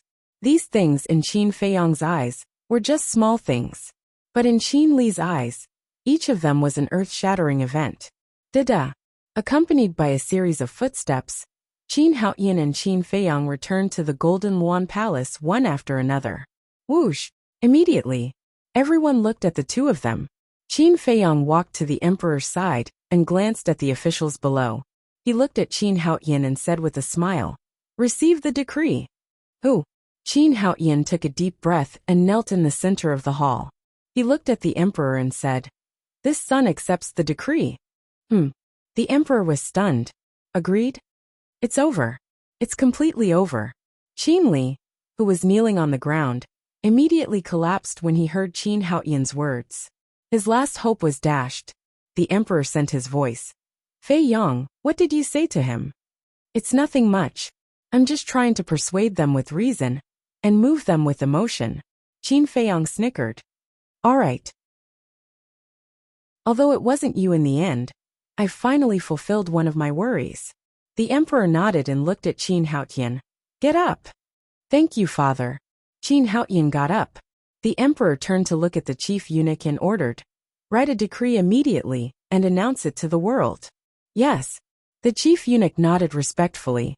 The emperor then looked at the various martial marquises and said, "You have 3 days to move out of the inner city." "Your Majesty." The group of martial marquises still didn't give up. They looked at the emperor pitifully, hoping that the emperor could give them a way out. The emperor does not joke. Since the decree has been issued, there is no possibility of taking it back. However, I am also a person who cares about old friendships. I am in the first city district. I will grant each of you a mansion for you to enjoy the rest of your life. After the emperor finished speaking, he looked at the chief eunuch and said, "You take care of this matter." "As you wish." The chief eunuch nodded. Then, the emperor looked around and waved his hand. "Court is dismissed." "Court is dismissed," the chief eunuch exclaimed. "This humble subject will take his leave." The officials bowed and quickly left. It was as if they were afraid that Qin Feiyang would kill them. The various martial marquises also left with ashen faces. What should they do if they don't leave? If they continued to pester them, they would only anger Qin Feiyang. If Qin Feiyang was angry, he would massacre everyone. This kind of price was not something they could bear. "Qin Li, you also get up." The emperor looked at Qin Li again. "Thank you, father." Qin Li said gratefully, and was about to get up. "Wait," Qin Feiyang said. Qin Li's body stiffened. The emperor's expression was also slightly stunned. He said in a low voice, "Feiyang, he is your younger brother after all." "I know. If he wasn't my younger brother, I would have killed him last night," Qin Feiyang said. When Qin Li heard this, he couldn't help but feel his scalp go numb. Qin Feiyang looked at Qin Li and said indifferently, "Do you still remember what you said last night?" In any case, it's not something you lowly people can compare to. In your eyes, are the people of Great Qin all lowly people? Aye, Qin Li hurriedly said. Qin Feiyang said. Don't tell me. It was just a slip of the tongue. It was a slip of the tongue, Qin Li hurriedly said. There's a saying that has been passed down since ancient times. Water can carry a boat, but it can also capsize it. If Great Qin is compared to a boat, then the millions of people are the water. And it's a torrent. They can make Great Qin float on the water, but they can also make Great Qin sink to the bottom. The people are the foundation of a country. As a prince of Great Qin, don't you know such a simple principle? Qin Feiyang said angrily. I'm sorry. Qin Li knelt there trembling. If sorry is useful, then what's the use of national laws and family rules? From now on, you will experience the life of a lowly person for me. Li Jian, Qin Feiyang said. This subordinate is here. Li Jian stepped forward. Send him to the 9 great provinces. He is not allowed to return to the imperial capital for 5 years. No one is allowed to help him in secret, and he is not allowed to take anything from the imperial palace. Qin Feiyang shouted. What? Qin Li's body and mind trembled. Yes. Li Jian nodded and walked in front of Qin Li saying, Let's go. Uncle Jian, don't.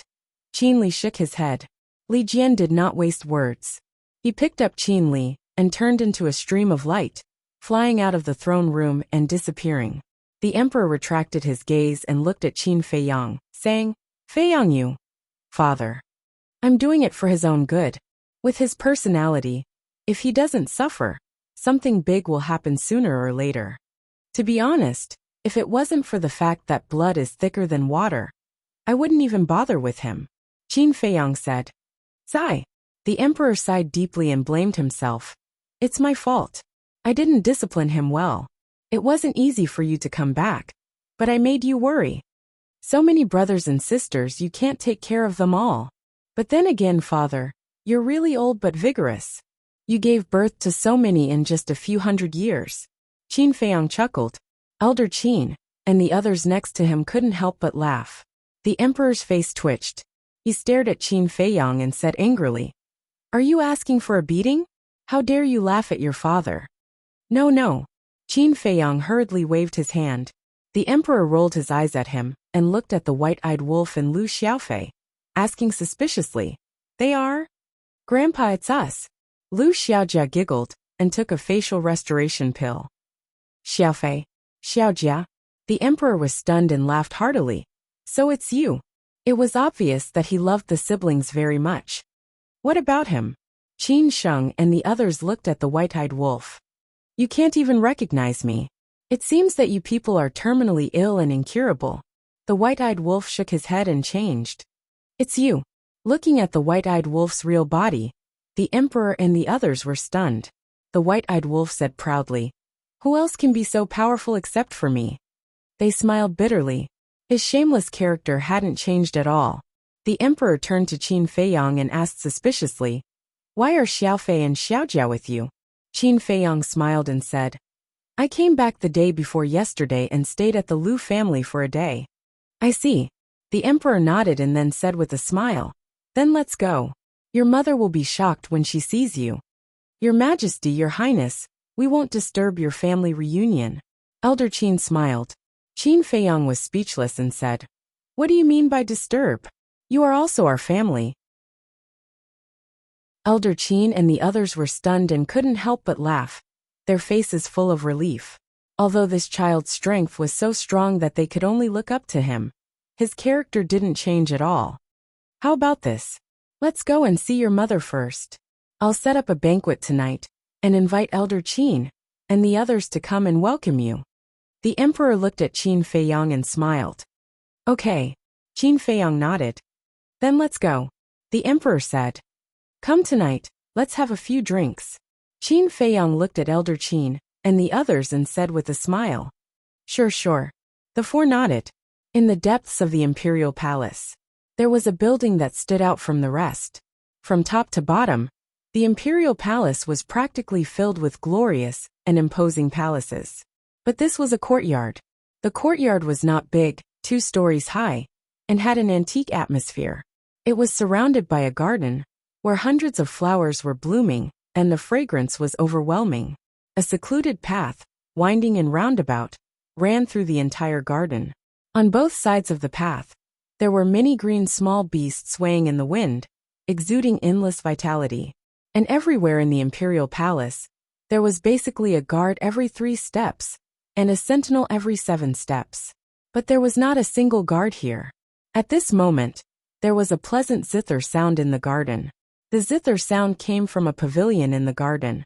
A woman in white was sitting in the pavilion, playing the zither with both hands. Behind the woman stood 2 maidservants who were in their late 20s. Their eyes were blurred, as if they were intoxicated by the beautiful zither sound. A moment later, the song ended. Your Highness, I'll never get tired of listening to your zither sound. It's comparable to the sound of nature. Yes, but there's a trace of longing in this zither sound. Are you thinking of His Highness again? The 2 maidservants went forward and poured tea while asking with a smile. That's right. This woman in white was Qin Feiyang's mother, Lu Qiuyu. Sigh. Lu Qiuyu sighed and said worriedly, it's been hundreds of years. I wonder how Feiyang is now. Heaven helps the worthy.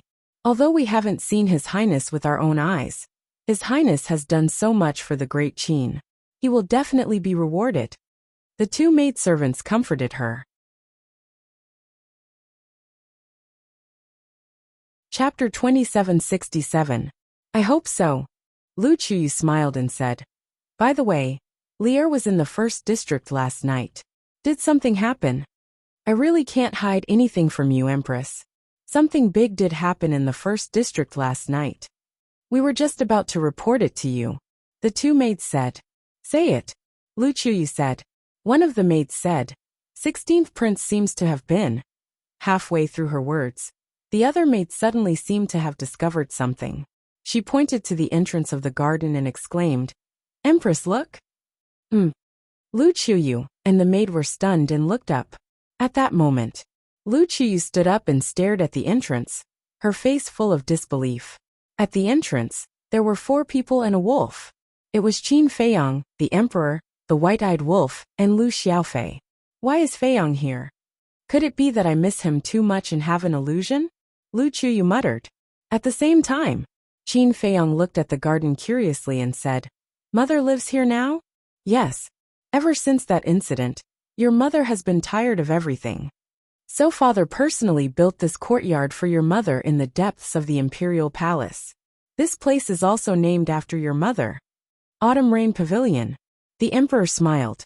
Qin Feiyang nodded and said, Autumn Rain Pavilion is quite good. What about you, father? Nonsense. Your mother and I are husband and wife. We definitely live together. The emperor rolled his eyes at Qin Feiyang. Qin Feiyang asked, What about the other concubines? What's wrong with you, child? Making fun of your father? The emperor said angrily. This is the truth. Who doesn't know that the emperor has 3 palaces and 6 courtyards, and has many wives and concubines? Qin Feiyang said. The more you talk, the more excited you get? The emperor frowned. Okay. I won't say it. Qin Feiyang waved his hand. The emperor shook his head and smiled. It's true that I have many wives and concubines, but I only love your mother. Haha. You should say this in front of mother. It will be more effective. Qin Feiyang teased. Bastard. The emperor rolled his eyes and glanced at the garden. Your mother is there looking at you. Qin Feiyang looked over, and when he saw Lu Qiuyu standing in the pavilion, his eyes trembled slightly. Mother. His greatest wish after returning from the divine sight was to take a good look at his mother. Now that he was finally able to see her, he was unable to control his emotions. Tap tap. He quickly walked to the front of the pavilion and knelt on the ground. Your child pays his respects to mother. Feiyang. Lu Qiuyu seemed to have lost her soul. She slowly walked to Qin Feiyang and sized up Qin Feiyang's face. She said, Feiyang, is that you? Mother, are you not dreaming? Mother, it's me. I'm back. Qin Feiyang raised his head to look at that familiar and affectionate face and nodded. Qiuyu, you're not dreaming. Our child is really back. The emperor walked to the side and smiled. Really? Lu Chuyu looked at the emperor. Yes. The emperor nodded. Lu Xingyang looked at Qin Feiyang again, and his eyes were filled with tears. He's His Highness. He's exactly the same as the statue we saw. The two maids were also sizing up Qin Feiyang in amazement. Child. Lu Chuyu could no longer control her emotions. She squatted on the ground and hugged Qin Feiyang, crying. Mother! Drops of tears fell on his head.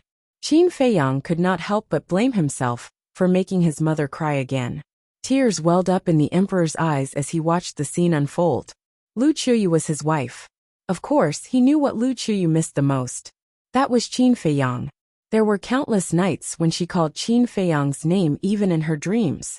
Now that the child was back, she could not control it. After a long time, Lu Chuyu pulled Qin Feiyang up and said, "Let mother take a good look at you." Qin Feiyang stood there obediently. Lu Chuyu said, "You've lost weight. You must have suffered a lot outside." "Have I lost weight?" "I don't think so," the emperor muttered. He was as strong as an ox, but he did not dare to expose her. Lu Chuyu turned to look at the two maids and said, "Go and take out all the pastries." Okay. The two of them nodded, and quickly ran to the attic next to them. After serving the empress for so long, this was the first time they saw the empress so excited. She was a little out of control. "Feiyang, come, sit." Lu Chuyu pulled Qin Feiyang into the pavilion. As for the emperor, White-Eyed Wolf, and Lu Xiaofei, they were completely ignored. They only had Qin Feiyang in their eyes. This made them very helpless. They could only enter the pavilion without being invited. "Empress, the pastries are here." The two maids carried a total of 4 plates of pastries back to the pavilion and placed them on the table. "Feiyang, these were all made by mother herself. Eat." Lu Chuyu grabbed a piece of pastry and personally delivered it to Qin Feiyang's mouth. "Mother, I'm not a child anymore." Qin Feiyang glanced at White-Eyed Wolf, the emperor, and the others and said with a red face, "What are you talking about? In mother's eyes, you will always be a child." Lu Chuyu said. "Okay." Qin Feiyang nodded and took a bite. "That's right. This was made by mother herself. He would never forget this taste." "Chuyu, we have lived together for so many years, but we have never enjoyed this kind of treatment," the emperor said sourly. "What are you talking about?" Lu Chuyu glared at the emperor. Lu Xiaofei laughed and said, "Grandma, we have never enjoyed this kind of treatment either." "Xiaofei?" Lu Chuyu was stunned. She looked at Lu Xiaofei and said, "You are here too?" Lu Xiaofei was stunned. Did they really treat them as air? Lu Xiaojia ran up and hugged Lu Chuyu's arm. She said unhappily, "Grandma, we have been standing here for a long time. You only noticed us now." "This," Lu Chuyu smiled awkwardly and said, "Little girl, I'm sorry." "Hee. It's okay. Because we have long expected this to happen." Lu Xiaojia giggled. Lu Chuyu rubbed Lu Xiaojia's head and looked at White-Eyed Wolf. White-Eyed Wolf rubbed his nose and said, "I don't mind. Do whatever you want." Lu Chuyu suddenly laughed and handed the pastry in her hand to White-Eyed Wolf's mouth. She said with a smile, "You should try it too." "Ahem. I don't mind if you ignore me, but I mind this pastry very much." Look, little Qin Zi took a bite. There are still teeth marks on it. White-Eyed Wolf said with a look of disdain. Only then did everyone realize that this was the pastry that Qin Feiyang had taken a bite of before. Lu Chuyu became more and more embarrassed. She had really lost her composure. "Eat it or leave it." Qin Feiyang glared at White-Eyed Wolf, snatched the pastry from Lu Chuyu's hand, and stuffed it into his mouth. He said, "Mother, don't worry about it. It has claws. If it wants to eat, it can take it by itself." "What attitude? Think about it. Who has been by your side all these years?" "It's me. Do you understand?" White-Eyed Wolf said angrily. Then he sat down at the table, grabbed a piece of pastry, and stuffed it into his mouth. Looking at White-Eyed Wolf's funny look, the two mates couldn't help but snicker at the side. Lu Chuyu looked at Qin Feiyang, and then at White-Eyed Wolf, and a smile appeared on her face. Although so many years had passed, the relationship between a man and a wolf had not changed at all. "Feiyang, when did you come back?" Lu Chuyu sat opposite Qin Feiyang. She wiped the tears from the corners of her eyes, took a piece of pastry, and handed it to Qin Feiyang and asked. Obviously, after being disturbed by everyone, his mood had calmed down. I came back the day before yesterday. I stayed with Grandpa for a day. Qin Feiyang said. I see. Lu Qiyu nodded and asked. Then only you came back? Qin Feiyang and White-Eyed Wolf looked at each other and nodded. Yes. You're being outrageous. No matter what, you have to bring my daughter-in-law back. Lu Xingyang looked at Qin Feiyang unhappily. Daughter-in-law? Qin Feiyang was stunned. What's with your expression? Lu Qiyu looked at Qin Feiyang suspiciously and suddenly said. You and Xiaoyu? No, we are very good. Qin Feiyang quickly waved his hand. That's good. Xiaoyu is a good woman. You must not bully her. Lu Qiyu said. Yes. Qin Feiyang nodded, making him look like a heartless man. Wait. Suddenly, Lu Qiyu's expression froze. She looked at Qin Feiyang and White-Eyed Wolf and said. Only you came back. Then do you have to leave? Yes. Qin Feiyang nodded. Why? Is it not good at home? Lu Qiyu said anxiously.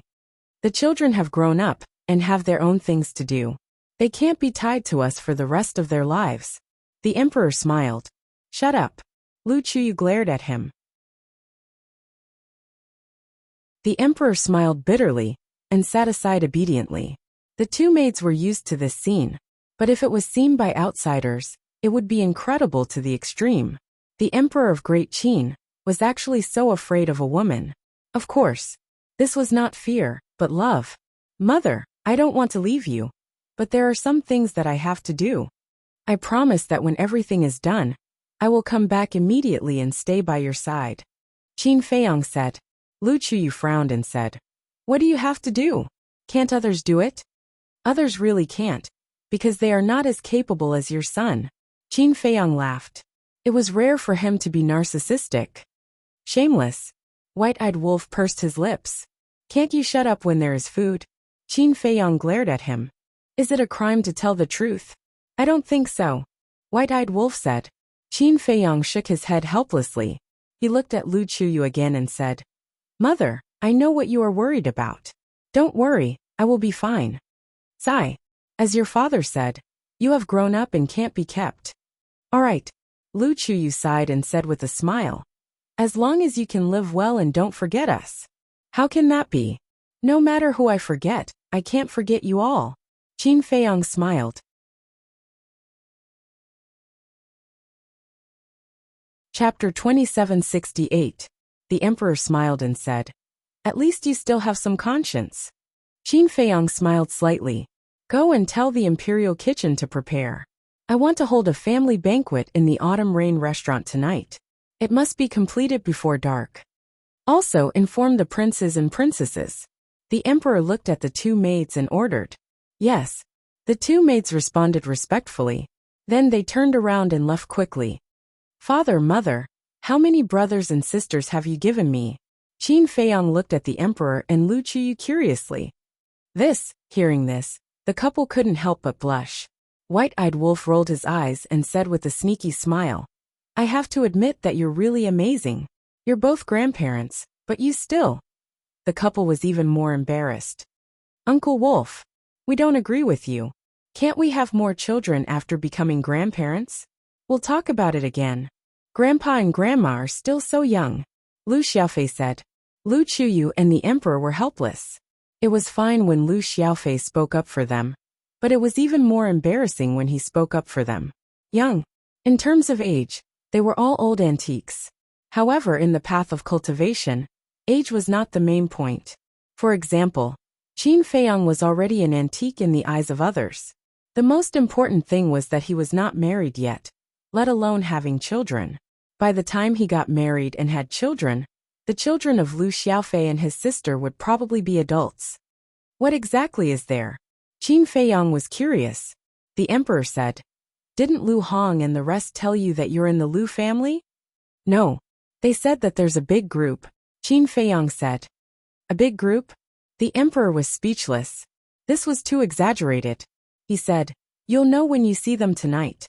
Then I'm really looking forward to it. Qin Feiyang said with a smile. Next, it was inevitable that they would ask about his well-being. However, Qin Feiyang didn't mention a word about the situation in the ancient world, because he didn't want his family to worry about him. Noon. Lu Chuyu personally cooked a table full of delicious dishes for Qin Feiyang. It felt good to be at home. Especially when she ate her mother's cooking, she felt an unprecedented sense of happiness and satisfaction. Afternoon. Lu Xiaofei and his sister stayed in the Autumn Rain Inn. Qin Feiyang and the white-eyed wolf entered the mountain behind the palace. Hundreds of years had passed in the back of the mountain. Other than the flowers and trees, there was not much change. The Kirin army was guarding the entrance. When they saw Qin Feiyang, they were also shocked and doubtful. They even suspected that they were dreaming. In the deepest part of the back mountain, this was a place full of life. The vegetation was lush, and the wildflowers were in full bloom. Clear rivers flowed from east to west, north to south like giant dragons. Furthermore, there were a lot of ferocious beasts here. Almost every ferocious beast had the cultivation of a battle emperor. However, they were very well behaved and quietly cultivated, making this place seem especially peaceful. Qin Feiyang and the white-eyed wolf passed through the forest, and soon heard the sound of a waterfall. After walking for a while, a giant mountain that was more than 10,000 feet high came into sight. Around the giant mountain, white mist lingered and auspicious beasts flew. A magnificent waterfall poured down from the top of the mountain and gathered at the foot of the mountain to form a lake that was about 1,000 feet long, connecting the surrounding rivers. On the surface of the lake, ripples were rippling and lotus leaves were standing. Beside the lake, there was an inconspicuous small courtyard. The courtyard was rather old. It was surrounded by a wooden fence that was more than a meter high. In the courtyard, other than a two-story building, there was also a flower garden, a vegetable garden, a pavilion, a stream. This place was filled with simplicity and a sense of tranquility. Moreover, in the middle of the lake, there was a stone platform. On the stone platform, there were 5 statues. Each statue was more than 3 meters tall and looked very lifelike. Among them, the statue in the center was the founding emperor of the great Qin dynasty, Qin Batian. Behind them were Emperor Hong, Emperor Chun, and the current emperor. The last statue was Qin Feiyang.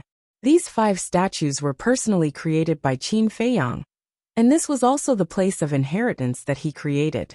Back then, the inheritances he left here were the eclipse of the sun and moon, the Gudyuan sword technique, the ruins of the end, the divine dragon technique, and the most powerful divine art he had at that time, the divine dragon technique. As for the 3,000 incarnations, he hadn't completely controlled them at that time, so he couldn't leave them behind. Slave seal, puppet technique, considering various factors, he didn't leave them behind. As for the 6-word divine art, at that time, he had this thought, but perhaps because he hadn't fully comprehended the 6-word divine art, he didn't leave behind the inheritance. But even so, with the divine dragon technique, it was enough to benefit the future generations of the great Qin dynasty. At this moment, by the lake, 2 old men sat opposite each other. The 2 of them were drinking tea and playing chess. Their expressions were extremely leisurely and comfortable. The old man in black took a chess piece and placed it on the chessboard. He smiled and said, "Father, you can really hold it in. Otherwise what? Could it be that I'm like those young people, scrambling to find Feiyang? At least I'm old. I can't afford to lose this person." The old man in white sitting opposite him shook his head and laughed. "That's right." These 2 old men were Qin Feiyang's great-grandfather and grandfather, Emperor Chen. The 2 of them had already heard from old Qin, and the other 3 that Qin Feiyang had returned. However, they were very calm, and didn't take the initiative to look for Qin Feiyang. Firstly, it was a matter of face. Secondly, they knew that Qin Feiyang would come to see them. "Grandfather, great-grandfather, your comfortable days are really enviable." Suddenly, a laugh came. "Look, isn't he here?" Hearing this voice, a smile suddenly appeared on Emperor Chen's face.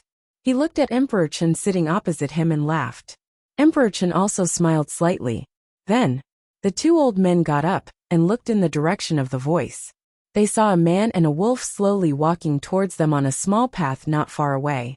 "This stinking brat is even calmer than us," Emperor Chen laughed and scolded. This is in line with his character. Emperor Hong shook his head and smiled. After a short while, Qin Feiyang and the white-eyed wolf walked in front of the two. Qin Feiyang looked at the two old men for a while, smiled slightly and bowed. Grandson pays respects to grandfather, great-grandfather. Two old men, how are you? The white-eyed wolf also waved his paw and greeted. Old but strong, very good. Emperor Hong patted his chest hard, then pointed to the stone bench next to him and said with a smile, "Sit down." Okay. Qin Feiyang sat on the side, looked at the chess game on the table, and then looked up at the stone platform in the middle of the lake. The white-eyed wolf kept looking at the chess game. What the hell was this? He couldn't understand it at all. You stinking brat. Can't you be a little excited when you see grandfather and great-grandfather? Emperor Chen looked at Qin Feiyang speechlessly. Didn't I learn this from you? The mentality is the most important. Qin Feiyang smiled. Emperor Chen rolled his eyes at Qin Feiyang and said with a smile, "Why do you want to come back?" Qin Feiyang was a little surprised, looked at Emperor Chen, and asked curiously, "Grandfather, you seem to have known that I will leave. Isn't it simple?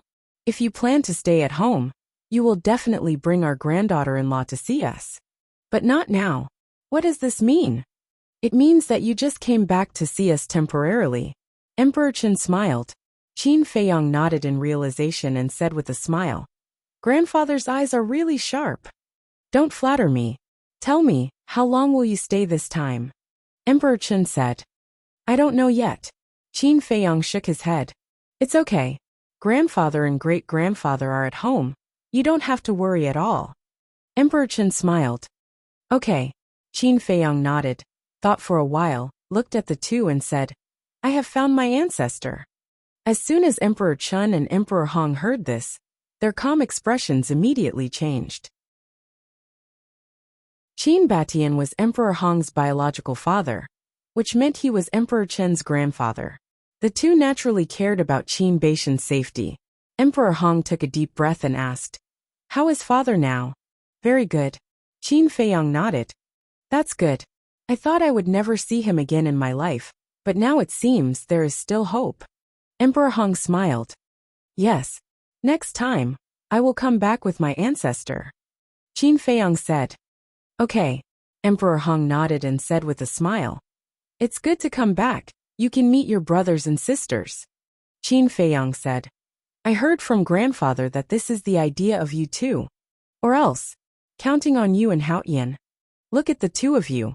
None of you are married and have children. You don't have to say, after all, you are wandering outside, it's understandable. But Haotian is also one-track-minded. Every time I chat with him, he says that he is not interested in the throne and marriage. What can we do? We can't let our Qin clan's bloodline die in the hands of the two of you. Since we can't count on the two of you, we can only let your parents continue to work hard. So you can't blame us, you can only blame yourselves." Emperor Hong smiled. Qin Feiyang smiled bitterly. In the end, it was his and Qin Haotian's fault. "Okay, you don't need to tell us about the situation of the ancient world. After all, even if we know, we can't help much. Just tell us, how have you been these years?" Emperor Hong asked.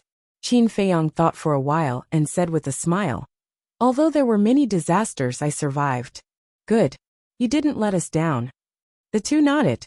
When Qin Feiyang left, they had already thought that the problems that Qin Feiyang would face in the future would be more difficult than when he was in Great Qin. In their hearts, they were still worried. And now, seeing that Qin Feiyang came back alive, they were completely relieved. Qin Feiyang looked at the statue in the center of the lake again and asked curiously, "Grandfather, great-grandfather, how many people have obtained the inheritance here in these years?" "Not many. And only one person has obtained the complete inheritance," Emperor Hong said. "Qin Haotian?" Qin Feiyang asked. Emperor Hong nodded and asked, "I heard from old Qin that you have already met him in the throne room." "Yes," Qin Feiyang replied. "How do you feel?" Emperor Hong asked with a smile. "Very good. It's much better than I expected." Qin Feiyang smiled. "Haotian is indeed very good in all aspects. If there is a chance in the future, teach him more," Emperor Hong said. I will. Qin Feiyang nodded. Then play 2 games with us? Emperor Hong pointed at the chessboard. I haven't played for a long time. I'm afraid of being laughed at by you. Qin Feiyang said with a smile. As the Prince of Great Qin, he naturally knew how to play chess, but since he was expelled from the imperial capital, he rarely touched it again. It's not a big deal. Why would we laugh at you? Come on. Emperor Hong shook his head speechlessly. All right, I'll play a few games with you 2 elders. Qin Feiyang smiled. Next, in this quiet place, there was endless laughter, and it seemed incomparably harmonious. Chapter 2769. What did you say? Father is holding a banquet at the Autumn Rain Inn tonight to welcome Qin Feiyang? Qin Feiyang. Isn't he my elder brother? In a magnificent palace, a young girl around the age of 13 or 14 looked at a maid beside her. That's right. His Highness is your elder brother. The maid said. When did he come back? The young girl was suspicious. Don't you know? His Highness came back yesterday. And this morning, he killed Marquis Yang in the throne room and deposed the other Marquis.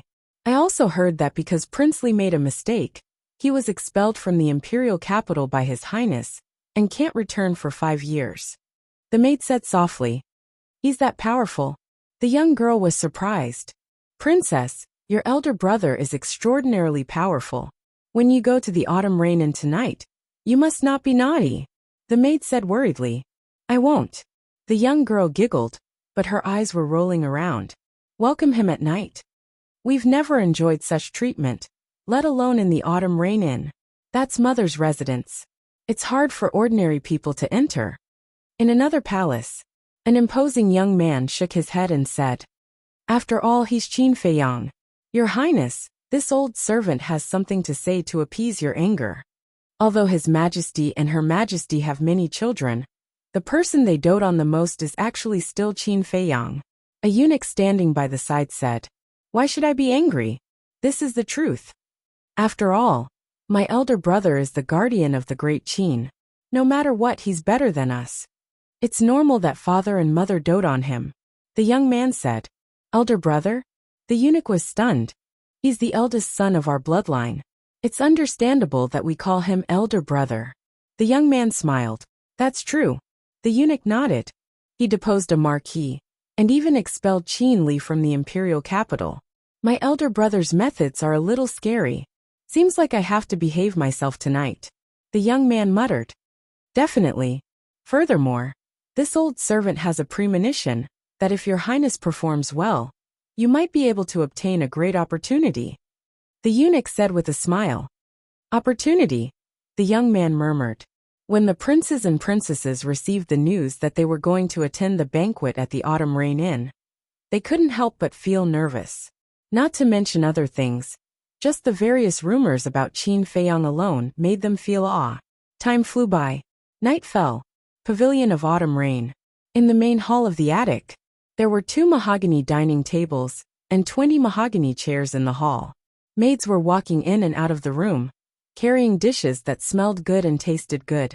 Outside, there were lanterns hanging on both sides of the path, and around the pavilions, illuminating the garden. The Emperor Lu Qiuyu and Lu Xiaofei were all sitting in the pavilion, drinking tea and chatting. Laughter could be heard everywhere. Princess Yin has arrived. Accompanied by a cry, a woman in her 20s slowly walked into the garden. The maids that came with her stayed outside the garden. Princess Yin glanced in front of her. When she saw Lu Qiuyu and the others in the pavilion, she quickly walked over and bowed. Greetings to father and mother. You're here. Lu Qiuyu smiled. Princess Yin nodded and entered the pavilion. When she saw Lu Xiaofei and his sister, she smiled. You're here too.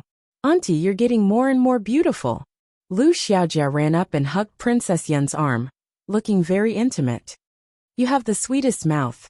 Princess Yin pinched Lu Xiaojia's nose and looked around. Father, mother, where's big brother? He went to the back of the mountain to visit your grandfather and great-grandfather. He should be back soon. Lu Qiuyu smiled. Prince Yin has arrived. Another cry was heard. A young man in his 20s strode into the garden. Mother, father. The young man greeted Lu Qiuyu and the emperor from afar. Xianer, come here. Lu Qiuyu was also full of smiles. Qin Xian ran to the pavilion and looked at Princess Yin. He grinned. Sister, you came earlier than me. Why are you in such a hurry to see Big Brother? Aren't you in a hurry too? Princess Yin laughed. Of course. After all, we all grew up hearing about Big Brother. Qin Xian chuckled. Princess Wan, Prince Ji has arrived. Along with a shout, a man and a woman entered the garden. The man was about 1.8 meters tall, and the woman was about 1.7 meters tall. They wore luxurious clothes and a long skirt, and had an extraordinary aura. Father, mother. The two entered the pavilion and bowed to Lu Qiuyu and the emperor. The couple nodded. Sister Yin, brother Xian, Xiaofei, Xiaojia. Princess Wan smiled and walked towards Princess Yin and the others. As for Prince Ji, he stood behind Lu Qiuyu with his arms crossed and his eyes closed. He didn't seem to care about anything around him. His face didn't seem to be smiling. Prince E has arrived. Soon, 2 more people ran into the garden. Both of them were very young, about 13 or 14 years old. They looked quite cute as they walked. Mother, father. The 2 little ones ran over. One sat on Lu Qiuyu's lap, and the other sat in the emperor's arms. Xiaoyi, you are already so old. Why are you still sitting on father and mother's laps? What are you doing? Qin Xian walked forward and pinched their cheeks. Princess Yi giggled. What does it matter? There are no outsiders. As she said that, Princess Yi looked at Lu Xiaofei and his sister and said, Why aren't you coming over to greet your aunt? In your dreams. Lu Xiaofei pursed his lips. She was obviously younger than him, but she still acted like an old man. Prince Yi jumped down from the emperor's lap and ran in front of Lu Xiaofei. Brother Fei, women have long hair and short knowledge. Don't bother with her. Long hair, short knowledge? Princess Lu Yin, Princess Wan, and Lu Xiaojia all looked at Prince Yi unkindly. Lu Qiuyu also shook her head and laughed. Princess Yi also widened her eyes and looked at Prince Yi. Impudent. How dare you speak to your sister like that? Prince Yi said. Bullshit, you are clearly my sister. It's sister. Princess Yi said angrily. It's sister. Prince Yi picked his ear and said lightly. You. Princess Yi glared at Prince Yi and then looked at Lu Qiuyu. Mother, tell me, who was born first? Whether it's sister or sister, we are all family. What's there to fight about? Lu Qiuyu was helpless. Family, shouldn't there be a first come first served rule? He was born later than me. Why should he call me sister? Princess Yi said aggrievedly. Well, you were born first. Lu Qiuyu smiled bitterly. Prince Yi looked at Lu Qiuyu with dissatisfaction and said, Mother, you didn't say that before. I was born first. Okay. Aren't you guys annoying? Every time you meet, you fight about this? Qin Xian glared at the 2 little ones. If you are annoying, plug your ears. Princess Yi snorted coldly. That's right, I didn't ask you to listen. Prince Yi also glared at Qin Xian. Qin Xian was slightly stunned and immediately raised his arm and said, You 2 little ones, do you believe that I will beat you? Come on. If you dare to beat us, we will let mother and father beat you. The 2 of them were not afraid at all. They ran into the arms of the emperor and Lu Qiuyu, and looked at Qin Xian provocatively. Qin Xian's face darkened. Haha. What a pair of clever little brats. Following a burst of laughter, Li Jian, old Qin, and Qin Xing slowly walked toward them. Seeing the 5 people coming, Qin Xian, Princess Yin, Princess Wan, Prince Ji, and the 2 little ones immediately stepped forward and bowed. Elder Qin nodded, rubbed the 2 little ones' heads, and said with a smile, Do you think your brother Qin Xian really doesn't dare to beat you? He is letting you know. I'm not afraid. Prince Yi shook his head. Elder Qin shook his head and laughed. He looked up at the emperor and Lu Qiuyu and said, Where is Fei Yong? In the back mountain, the emperor said. Elder Qin nodded, looked at Qin Xian and the others, and said with a smile, Let me see if you have made any progress in your cultivation. Needless to say, my progress is definitely the greatest. Prince Yi said proudly. So confident? Come on. I will practice a few moves with you, and see how much progress you have made. Qin Xian shook his arm. Aren't you bullying the weak? Princey stared at Qin Xian with dissatisfaction. If you don't dare, just say it. Don't make excuses. Qin Xian pursed his lips. Wait for me. When I am as big as you, I will fight with you again. See how I will beat you then. Princey said with a snort. Sister will help you then. Princess Yi patted Prince Yi on the shoulder and said with a smile. How many times do I have to say, you are my sister? Princey said angrily. I am your sister. Princess Yi said. Sister. Sister.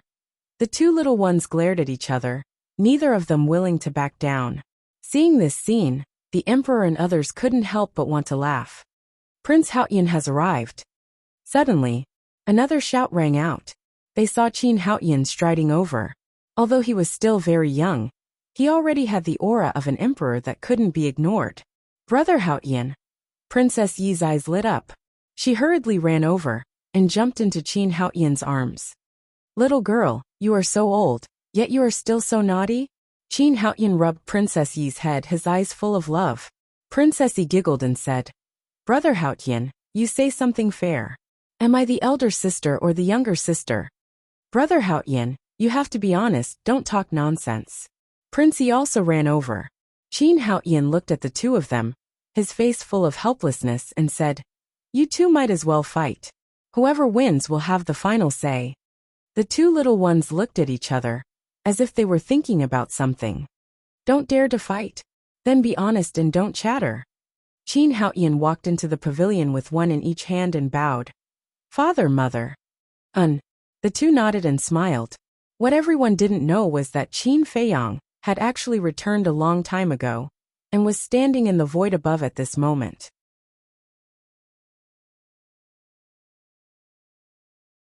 Chapter 2770. White-Eyed Wolf, Emperor Hong, and Emperor Chun were also there. However, Qin Feiyang had activated the concealment art, so no one noticed. Why did he activate the concealment art and hide above? He just wanted to observe these little brothers and sisters first. What kind of personality they had. Emperor Hong laughed. Feiyang, did you hear how Qin Haoyan addressed your mother? Yes. Qin Feiyang nodded. Emperor Hong secretly said.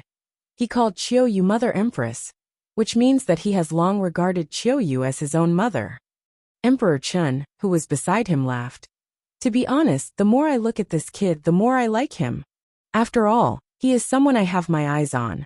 His character is definitely not bad. Qin Feiyang secretly laughed. Shameless. Emperor Chun rolled his eyes at Qin Feiyang and asked, How is the observation? It's about time. Qin Xian's personality is a bit frivolous and sloppy, but his nature is kind. Qin Yun, Qin Wan, knowledgeable and well-mannered. Qin Ji, silent and a bit cold. As for Qin Yi, these two little ones. Speaking of which, Qin Feiyang couldn't help but shake his head and laugh. These were the two clever kids. They are twins, so when they were named, one was called Yi, and the other was called Yi. They have been fighting over who is the older brother, and who is the older sister? Emperor Hong shook his head and smiled. Twins? Qin Feiyang was startled, looked at the two little ones and said, Even if they are twins, there should be an order. Qin Yi was born first, Qin Yi was born later. Although they are always arguing, Qin Yi still loves his sister dearly. Emperor Hong transmitted. In other words, Qin Yi is the youngest? Qin Feiyang asked. Yes. Other than you and Haoyan, Qin Li is the oldest, followed by Qin Yin, Qin Xian, Qin Wan, Qin Ji, Qin Yi, Emperor Hong said. Listening to your words, all the brothers and sisters have arrived? Qin Feiyang said. Otherwise, Emperor Hong looked at him suspiciously. Didn't Grandpa and the others say that there will be a large group of them? Counting them, including Qin Li, there are only 7. Qin Feiyang was stunned. 7 isn't a lot? Emperor Hong looked at Qin Feiyang in astonishment. No. Qin Feiyang waved his hand. A hint of craftiness flashed across Emperor Hong's eyes as he said, If you also feel that it's not much, then this old man will have your parents continue to work hard. Hearing this, Qin Feiyang could not help but smile bitterly. She had already given birth to 7 children. More, looking at his great-grandfather's attitude, he couldn't wait for his father and mother to give birth to dozens of great-grandchildren for him. not to mention his father and mother. Even he would not agree to such a thing. After all, his mother's life had been hard enough. She should have been enjoying life, but now she had to take care of a bunch of children. They're probably getting impatient. Let's go down quickly, Emperor Chen said with a smile. Qin Feiyang and Emperor Hong nodded. Qin Feiyang's mind moved, and the concealment art disappeared. Then the three people and one wolf landed outside the pavilion. Feiyang. Lu Chuyu was the first to notice Qin Feiyang, and quickly got up. Hearing Lu Chuyu's voice, everyone also looked at Qin Feiyang. Even the two little ones quieted down. They opened their eyes wide, and looked at Qin Feiyang curiously. Qin Ji, who had his eyes closed, also opened his eyes and looked at Qin Feiyang. Father, grandfather. The emperor stepped forward and bowed to Emperor Chen and Emperor Hong. The two nodded. Qin Feiyang looked at the group of younger brothers and sisters, smiled slightly and said, "Do you need me to introduce myself?" Qin Xian and the others were silent, as if they were a little reserved. "All right, let me introduce myself. I'm Qin Feiyang, and I'm also your big brother." Qin Feiyang smiled. When Lu Chuyu heard this, she said snappily, "What do you mean, Count? You are their big brother." "Haha." Qin Feiyang smiled, looked at the group of people and said, "Just as mother said, I am your big brother, not a man-eating demon. Let go." They looked at each other. They also wanted to let go, but the tension in their hearts could not be dispelled. Even the two little ones were the same. Who? After a while, Qin Ji took a deep breath and took the lead to walk in front of Qin Feiyang. He bowed and said, "Little brother Qin Ji greets big brother." Qin Feiyang was a little surprised. He never thought that Qin Ji would be the first person to talk to him. Qin Feiyang looked at Qin Ji and nodded. "The cultivation of the war saint is not bad. Thank you for your praise, big brother. This is all thanks to big brother's protection. If it weren't for the inheritance and pills left behind by big brother, I wouldn't have been able to step into the one-star war saint so quickly." Qin Ji lowered his head and said, "What kind of inheritance did you get?" Qin Feiyang asked with a smile. "Ascending dragon art." Qin Ji said, "Sure. When you have time in the future, come and find me. I will teach you some profound meanings of the ascending dragon art. Because my current ascending dragon art can raise my cultivation by 2 realms." Qin Feiyang smiled. 2 realms. Qin Ji's gaze trembled. This was a problem that he had never thought about before. That's right. Whether it is a battle art or a divine art, as long as you carefully comprehend it, there will be room for improvement. In short, you can't stay the same. You have to learn to create your own. Qin Feiyang said. "Create your own," Qin Ji muttered, as if he understood and bowed. "Thank you for your teachings, big brother." Qin Feiyang smiled. "Work hard, the future of Great Qin is your world." Qin Ji nodded and didn't say anything more. He silently retreated to the side and lowered his head to ponder over Qin Feiyang's words. "What are you guys standing there for? This is a once-in-a-lifetime opportunity. If there is anything you don't understand, quickly ask." Old man Qin smiled. "This?" Qin Xian hesitated for a moment. Finally he mustered up his courage and ran to Qin Feiyang, smiling. "Big brother, I also have a question. Is there room for improvement in the concealment art?" "You got the concealment art?" Qin Feiyang was stunned. Qin Xian nodded and disappeared in front of everyone. Very soon, Qin Xian appeared again. "It is indeed the concealment art. There is indeed room for improvement in the concealment art.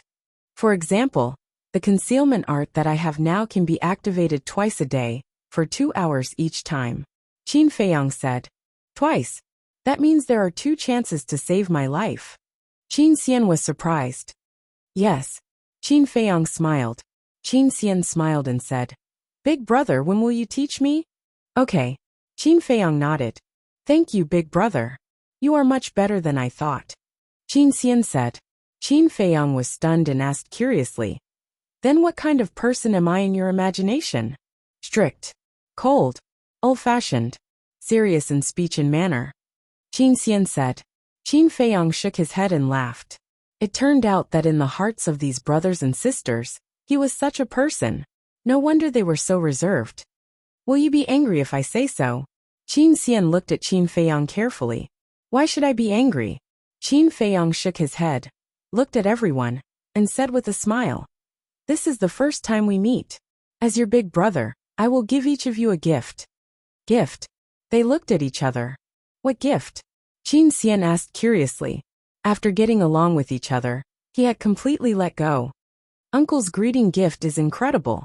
You have to be mentally prepared. Lu Xiaofei said. Qin Xian looked at Lu Xiaofei and asked, From your tone, you have already received a gift? Of course. Lu Xiaofei smiled proudly. Qin Xian said, What treasure? Let me take a look. No. Lu Xiaofei shook his head. Stingy. Qin Xian pouted. Qin Feiyang smiled. With a wave of his hand, 6 divine weapons and 6 jade slips appeared. You can choose yourselves. Qin Feiyang looked at them and said with a faint smile. Qin Xian immediately climbed up, looked left and right, and finally grabbed one of the jade slips and a long spear. Thank you, big brother. After thanking him, Qin Xian ran to the side and carefully looked at them. Qin Ji. Qin Feiyang looked at Qin Ji. Qin Ji hesitated for a moment, but in the end, he couldn't help but go forward and grab a jade slip and a broadsword. Lu Chuyu smiled. Qin Yun, Qin Wan, why aren't you going? Qin Yun and Qin Wan looked at Lu Chuyu.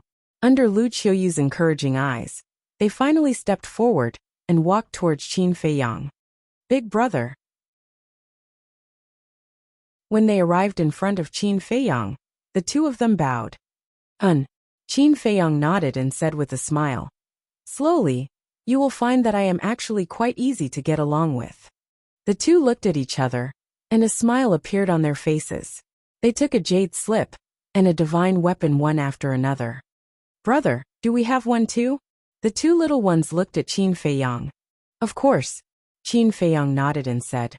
But you are still young. Let mother keep it for you first. Qin Feiyang waved his hand, and the remaining 2 divine weapons and 2 jade slips floated in front of Lu Chuyu. Hee. Brother, you are so nice. The 2 little ones came in front of Qin Feiyang and said with a smile. Haha. Qin Feiyang couldn't help but laugh out loud. He dotingly rubbed their little heads. The emperor smiled and said, let's go, the banquet is ready. The group immediately walked towards the pavilion. Looking at Qin Feiyang's back, Qin Haoyan's eyes seemed to have a trace of disappointment. Everyone had a gift, but he didn't? Sure enough, he was just an outsider after all. And Qin Haoyan's abnormality was discovered by Lu Chuyu, and said with a smile, Haoyan, don't think too much. Feiyang will not forget you. Qin Haoyan was slightly stunned and hurriedly said, Mother, what are you talking about? I'm not thinking of anything. I watched you grow up. Can you hide your thoughts from me? Let's go. Lu Chuyu smiled kindly, pulled Qin Haoyan's hand, and walked towards the pavilion. Looking at Lu Chuyu and feeling the strong motherly love, Qin Haoyan smiled slightly. In fact, it was already enough, because he had a mother who always loved him. At the banquet, everyone was laughing and talking. Moreover, Qin Feiyang asked Hui for more than a dozen jars of immortal wine. This immortal wine was a top-grade divine wine that couldn't be bought with money. Even the emperor couldn't help but be greedy and drink 1 cup after another. Emperor Hong, Emperor Chun, Elder Qin Li Jian, and Qin Sheng were also full of praise. After 3 rounds of wine, looking at the approachable Qin Feiyang without any airs, Qin Yun and Qin Wan also gradually let go. This big brother was indeed different from what they imagined.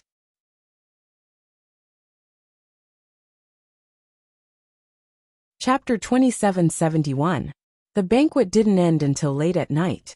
Li Jian, Old Man Qin, and Qin Sheng left drunk. For their cultivation, drinking wouldn't make them drunk. But they were happy today, so they didn't use divine power to dissolve it. But Emperor Hong, Emperor Chun and Qin Yun didn't leave. It seemed that they wanted to talk to Qin Feiyang all night. Big brother, where have you been all these years when you left? Qin Yin and Qin Wan looked at Qin Feiyang curiously. They also drank a lot, and their cheeks were slightly red. Ancient world. Qin Feiyang smiled. Ancient world. Qin Yun and Qin Wan were stunned and asked, what kind of place is the ancient world? Qin Feiyang thought for a moment and said with a faint smile, The ancient world is a place full of opportunities and also full of danger. Are the people in the ancient world strong? Also, is the ancient world big? Not only Qin Yin and Qin Wan, but Qin Haoyan, Qin Xian, Qin Ji, and the two little ones were also curious. Of course, there are war gods everywhere in the ancient world. It's also very big. Even a corner of the ancient world is several times, dozens of times better than the great Qin. Qin Feiyang said. So big. There are so many war gods. Then aren't you in great danger in the ancient world? Qin Wan exclaimed. Yes. It's a narrow escape. Qin Feiyang nodded and said with a smile.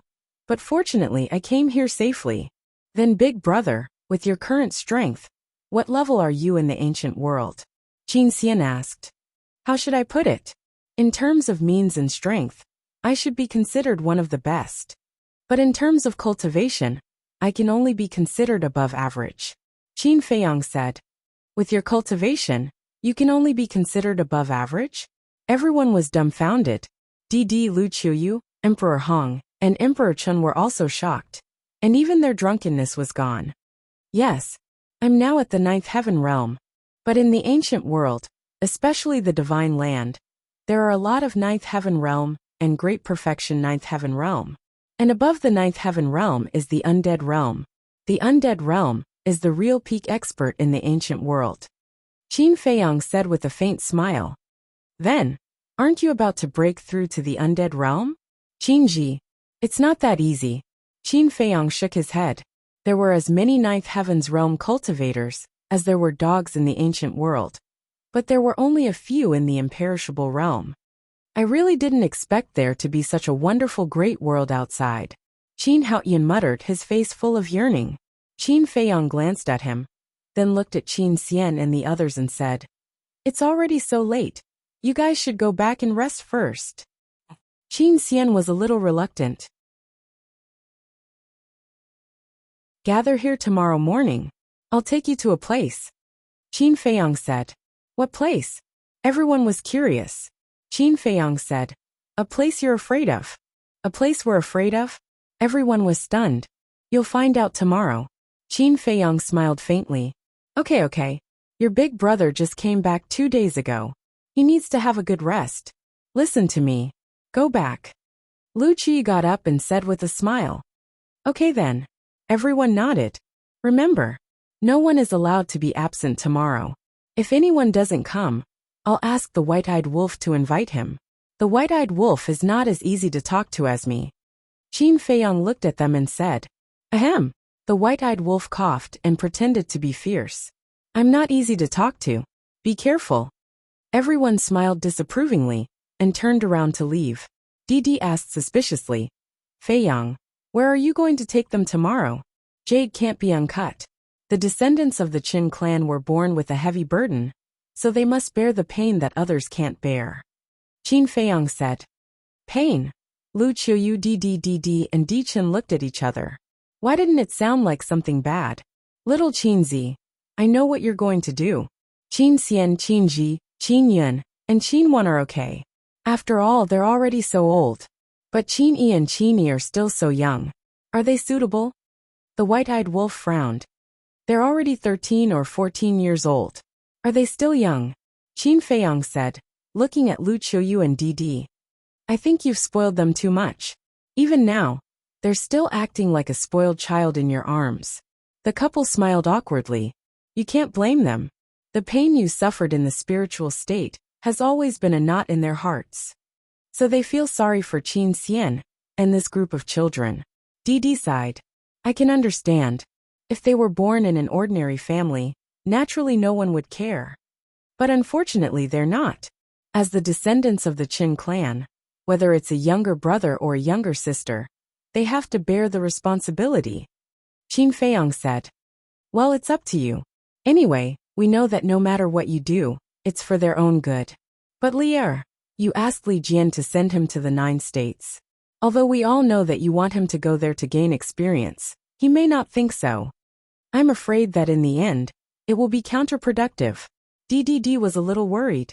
Then it depends on his awareness. If he can wake up, it proves that he's not hopeless. But if he continues to be stubborn, then I. When Qin Feiyang said this, he did not continue. A cold glint flashed in his eyes. Lu Qiuyu and the others felt the coldness in Qin Feiyang's words, and their hearts trembled.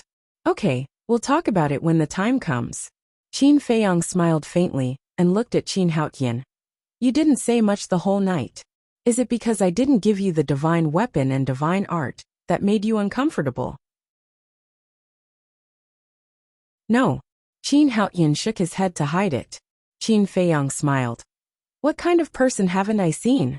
Do you think you can hide your little thoughts from me? I don't need your charity. Qin Haotian snorted, and got up to leave. You have to come tomorrow. Qin Feiyang raised his head, and looked at Qin Haotian's back. Why? Qin Haotian raised his eyebrows. Don't you want to defeat me? This is an opportunity. You're now a 3-star combat emperor. And I can help you break through to the war god realm in a few days. Qin Feiyang said. What? Qin Haotian looked at Qin Feiyang in shock. Qin Feiyang said. Maybe it won't take a few days. One day will be enough. One day.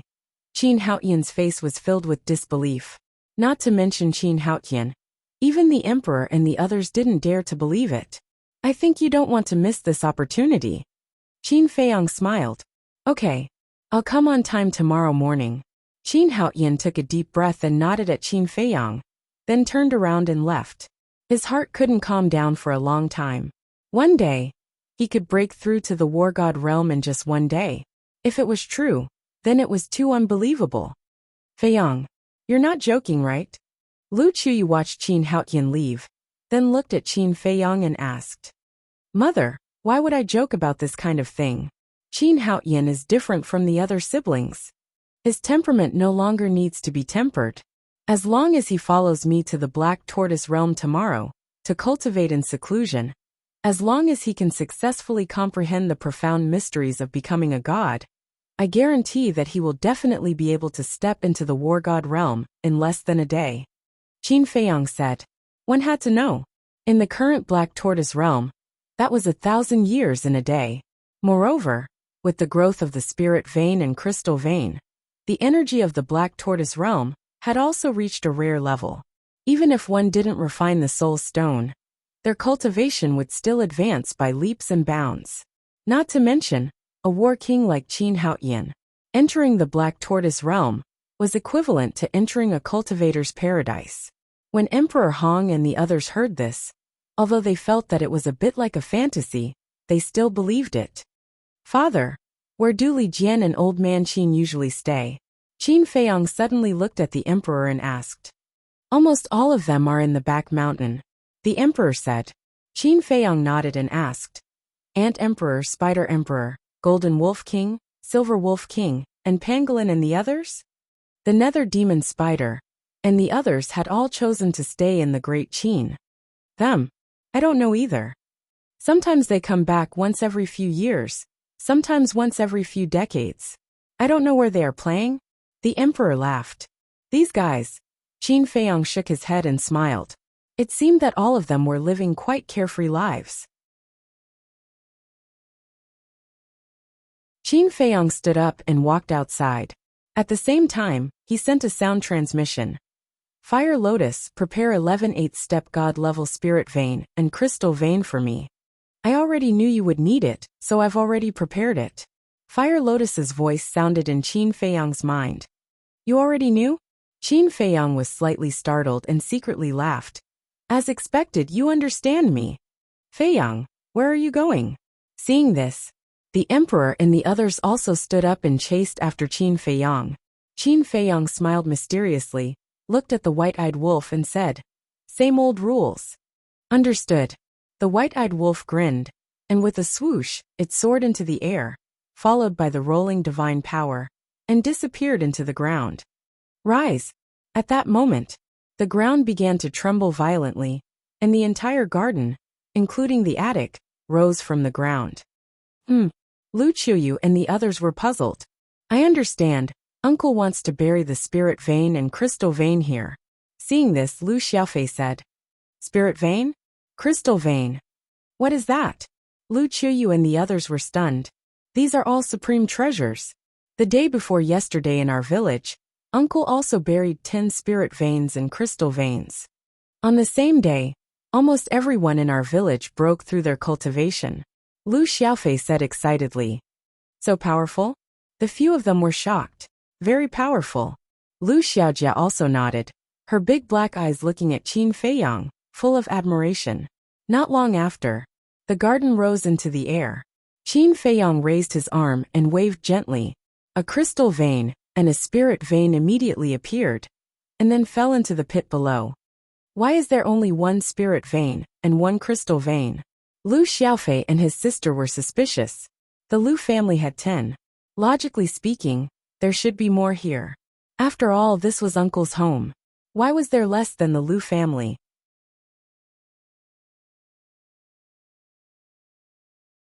Chapter 2772.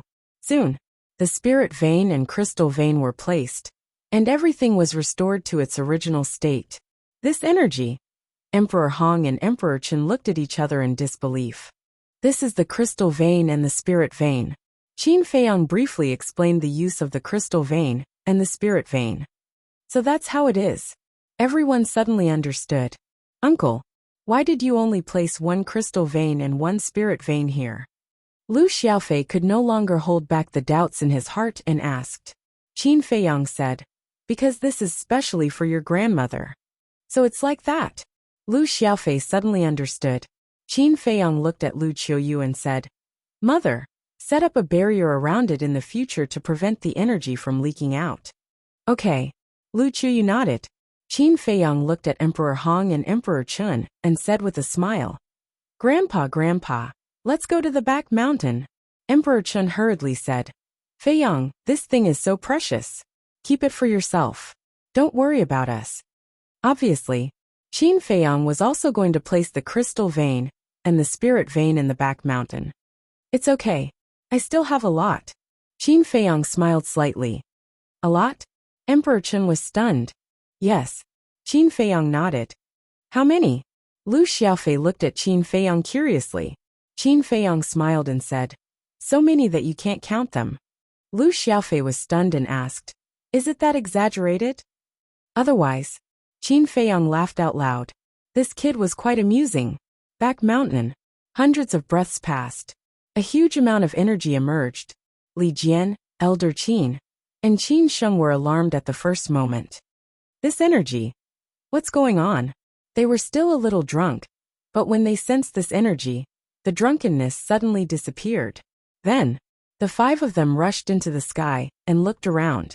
Soon, they found a group of people standing in the sky not far away. Young Master, Your Highness.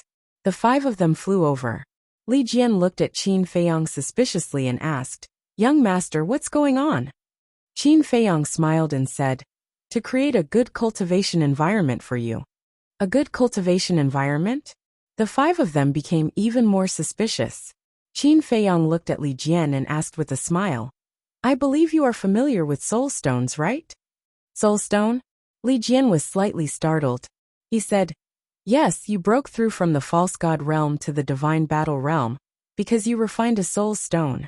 Soul stones are produced from a type of soul vein, and now I've buried 10 soul veins here. Furthermore, these 10 soul lines are rank 8 god-level soul lines. Even in the ancient world, a rank 8 divine soul line is rare. With these spirit veins and crystal veins, your cultivation will progress by leaps and bounds. Qin Feiyang smiled faintly. I see. Li Jian nodded in realization, his face full of excitement. Old Qin asked, what are crystal veins? The divine crystals produced by crystal veins have the effect of replenishing divine power, and it is also very helpful for cultivation. Qin Feiyang said with a smile. Thank you, young master. Thank you, your highness. The few of them were very excited. They knew that Qin Feiyang did this not only for Emperor Hong and Emperor Chen, but also for them. You helped me protect Great Qin. Of course I won't forget you. In the future, this place must be isolated with a barrier to prevent the energy of the spirit veins and crystal veins from leaking out. And you can also treat this back mountain as Great Qin's holy land. For example, Some talented young people with good character can be brought to the back mountain to cultivate. Qin Feiyong said. Okay. The 5 of them nodded. Qin Feiyong looked at Emperor Hong and Emperor Chun and said, in a few days, I will give you some more pill recipes. What pill recipes? Emperor Hong asked. Pill recipes that can make great qin rise quickly. Qin Feiyong smiled slightly. Haha. In this life, what I am most proud of is having you as my grandson. Emperor Chun laughed. In this life, what this old man is most proud of is having you as my great-grandson. Emperor Hong also looked at Qin Feiyong with gratification.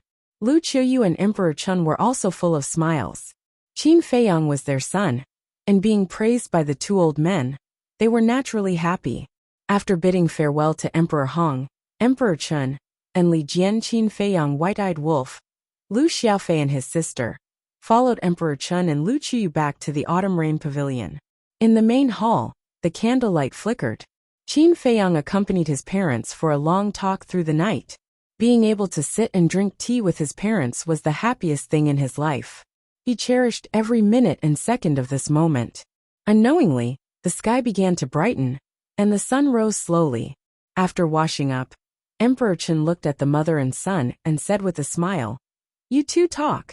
I will go to the morning assembly. Okay. Lu Qiuyu nodded. Qin Feiyong said, Father, as the emperor of a generation, you can't be too sentimental.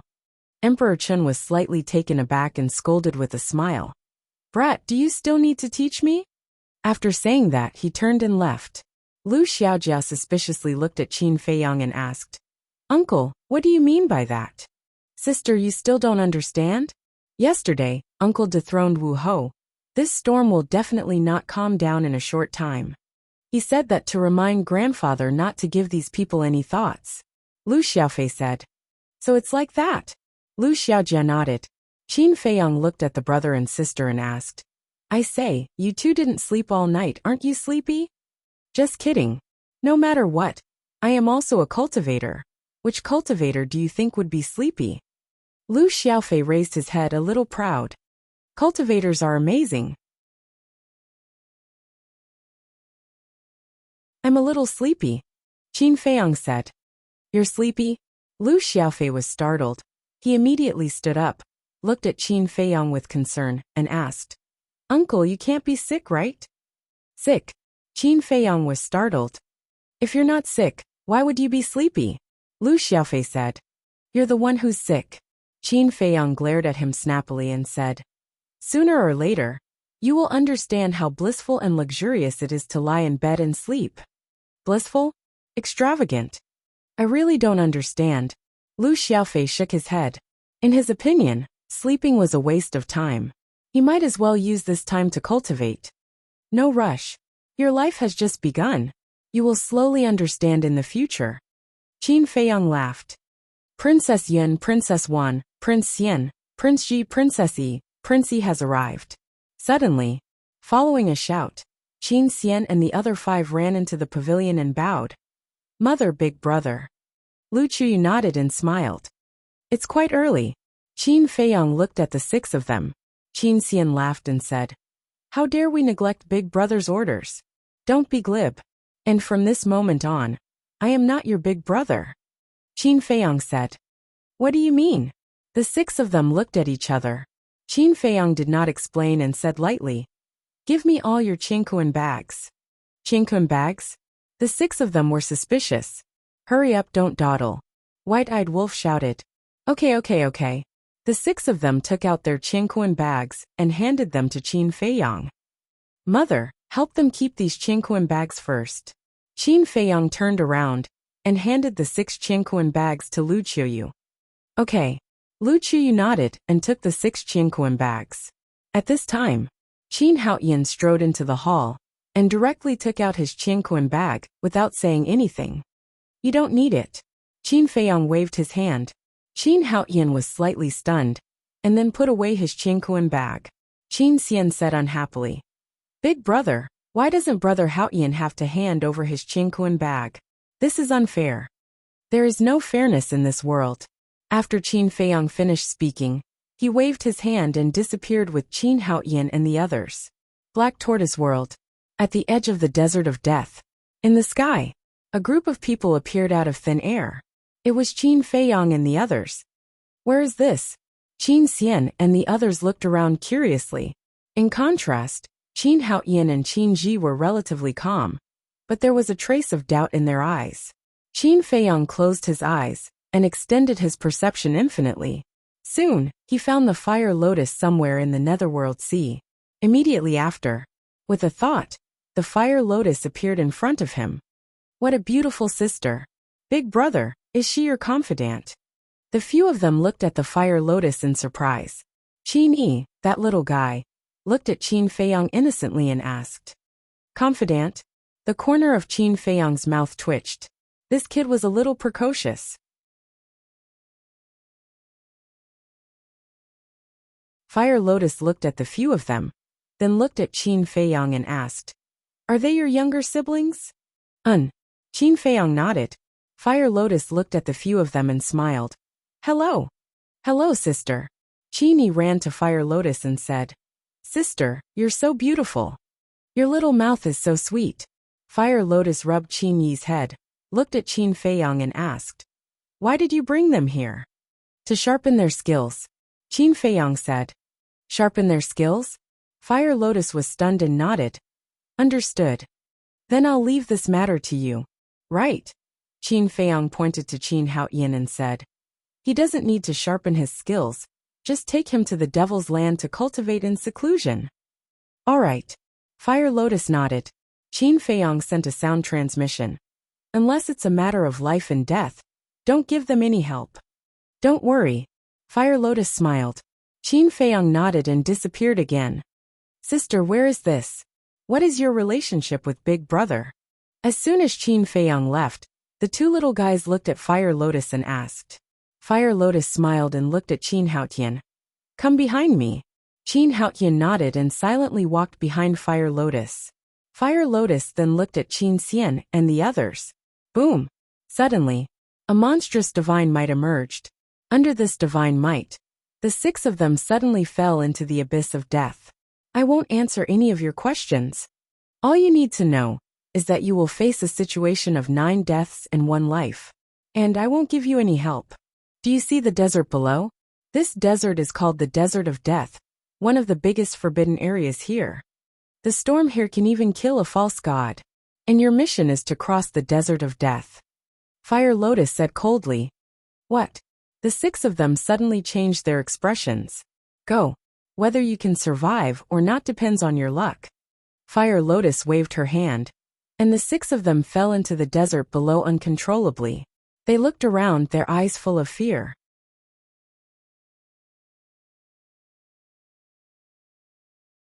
Chapter 2773. They're panicking just like that? They're indeed delicate. Fire Lotus shook her head. They grew up under the care of father and mother, and have never experienced such a situation. Moreover, it's so sudden, it will definitely be difficult for them to adapt. Qin Haoyan said. Then if one day, Great Qin falls into danger again, what will they do? Will they also be in such a panic? If that's the case, then they will only die faster. After Fire Lotus finished speaking, she lowered her head and looked at the mountains and rivers outside the Desert of Death. Seeing this, Qin Haoyan suddenly had an uneasy premonition in his heart. All the beasts below the War Emperor, listen up, immediately enter the Desert of Death and chase after them. Fire Lotus shouted, Roar! At that moment, one after another, the loud roars of beasts rang out, and the earth began to tremble, as if there was a huge earthquake. What? Qin Xian and the others looked over in shock, only to see a group of beasts rushing towards the Desert of Death like a torrent. Immediately, the 6 of them changed their expressions and raised their heads to look at Fire Lotus and Qin Haoyan. You guys are on your own, Fire Lotus said coldly, then turned around and left with Qin Haoyan without looking back. I thought there was something fun, but I didn't expect to be chased by beasts. Big Brother is trying to kill us. Qin Xian cried out in sorrow. What are you shouting for? Can't you tell? Big Brother is tempering us. Hurry up and activate the concealment technique, run. In comparison, Guizhi was slightly calmer. The flustered Qin Xian immediately activated the concealment technique and escaped with the 5 of them. Devil's Land. Qin Haoyan stood above the medicine field and looked down with his mouth agape. There were actually so many medicinal herbs, and they were all above 10,000 years old. Furthermore, he had never seen most of the medicinal herbs before. And the energy here. Wasn't this too terrifying? As soon as he arrived here, his cultivation began to loosen, as if he was about to break through. Fire Lotus said, "This is our base camp, the Devil's Land." Devil's Land? Qin Haoyan muttered. How was this a Devil's Land? It was simply a cultivator's paradise. Boom. As the energy continued to pour into his body, his cultivation could no longer be controlled and directly broke through. He broke through a small realm just like that. Qin Haoyan was dumbfounded.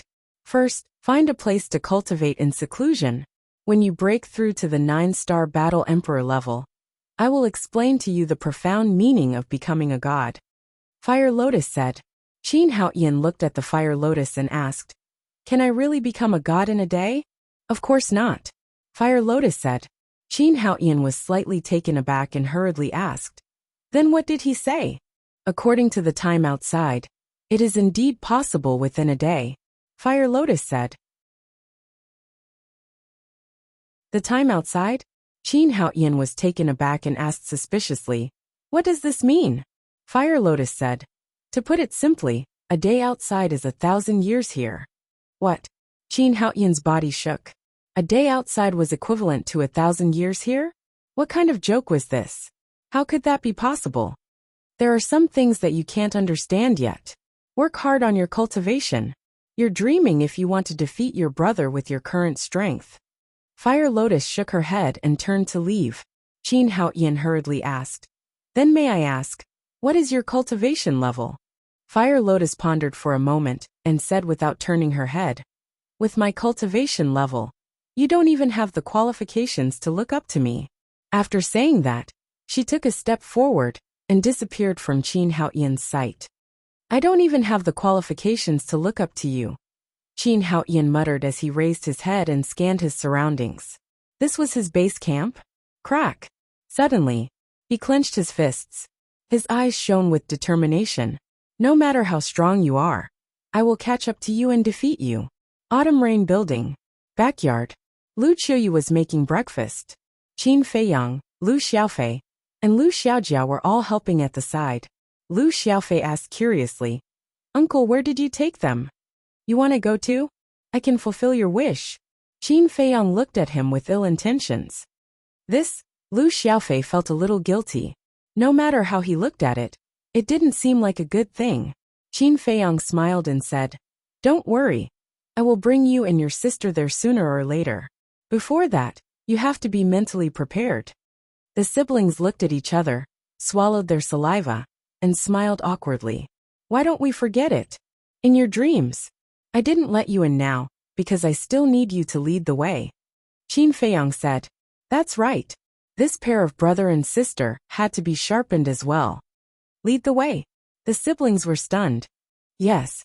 Go look for your Uncle Situ and Uncle Ling Yunfei," Qin Feiyang said. The siblings nodded.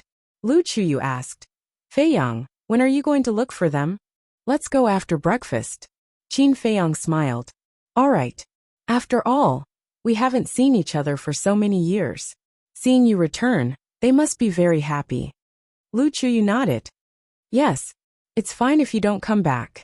This time, I miss them very much." Qin Feiyang shook his head. Lu Qiuyu smiled and said, "Then after going to the spiritual state, let's also visit the Mermaid Emperor." "Okay." Qin Feiyang nodded. Lu Qiuyu said, "An elder run Jiangjingi, Yin Nanshan, Feng Cheng Black Bear King. And the others are also in the spiritual state." "They are also in the spiritual state?" Qin Feiyang was stunned. "That's right. I wanted to leave them in the capital, but they said that they are used to life in the spiritual state, so your father and I didn't force them." Lu Qiuyu smiled. Qin Feiyang shook his head and laughed. In the past, old Master Run, for example, wanted to stay in the capital. But now he was still unwilling to stay in the capital? Sure enough. After experiencing some things, One's state of mind would slowly change. Qin Feiyang asked, "What about Luo Qingzhu, Feng Ling and Ren Wushuang? Why? Are you still missing them?" Lu Chuyu smiled. Qin Feiyang was stunned and said with a bitter smile, "Mother, what are you thinking about?" "What am I thinking about? You are friends, so it's normal to miss them. You are thinking too much." Lu Chuyu looked at Qin Feiyang with a teasing smile. Qin Feiyang was stunned, and the bitter smile on his face deepened. Lu Chuyu said, "They are now in the spiritual state's holy palace." "Holy palace?" Qin Feiyang was stunned. "Yes." Lu Chuyu nodded. Qin Feiyang asked suspiciously, "What are they doing in the holy palace?" "Managing the holy palace and cultivating talents for great Qin." Lu Chuyu smiled. "That's really surprising." Qin Feiyang mumbled, "Don't say they are quite capable. Why don't you just marry them all?" Lu Chuyu said. Again, Qin Feiyang was helpless. "You child. Look at them, they are beautiful and capable. They are the goddesses in many men's hearts. You are the only one who doesn't know how lucky you are." Lu Chuyu rolled her eyes at Qin Feiyang. Don't. I don't want to be like father, who has many wives and concubines. It is enough to have one in this life." Qin Feiyang shook his head.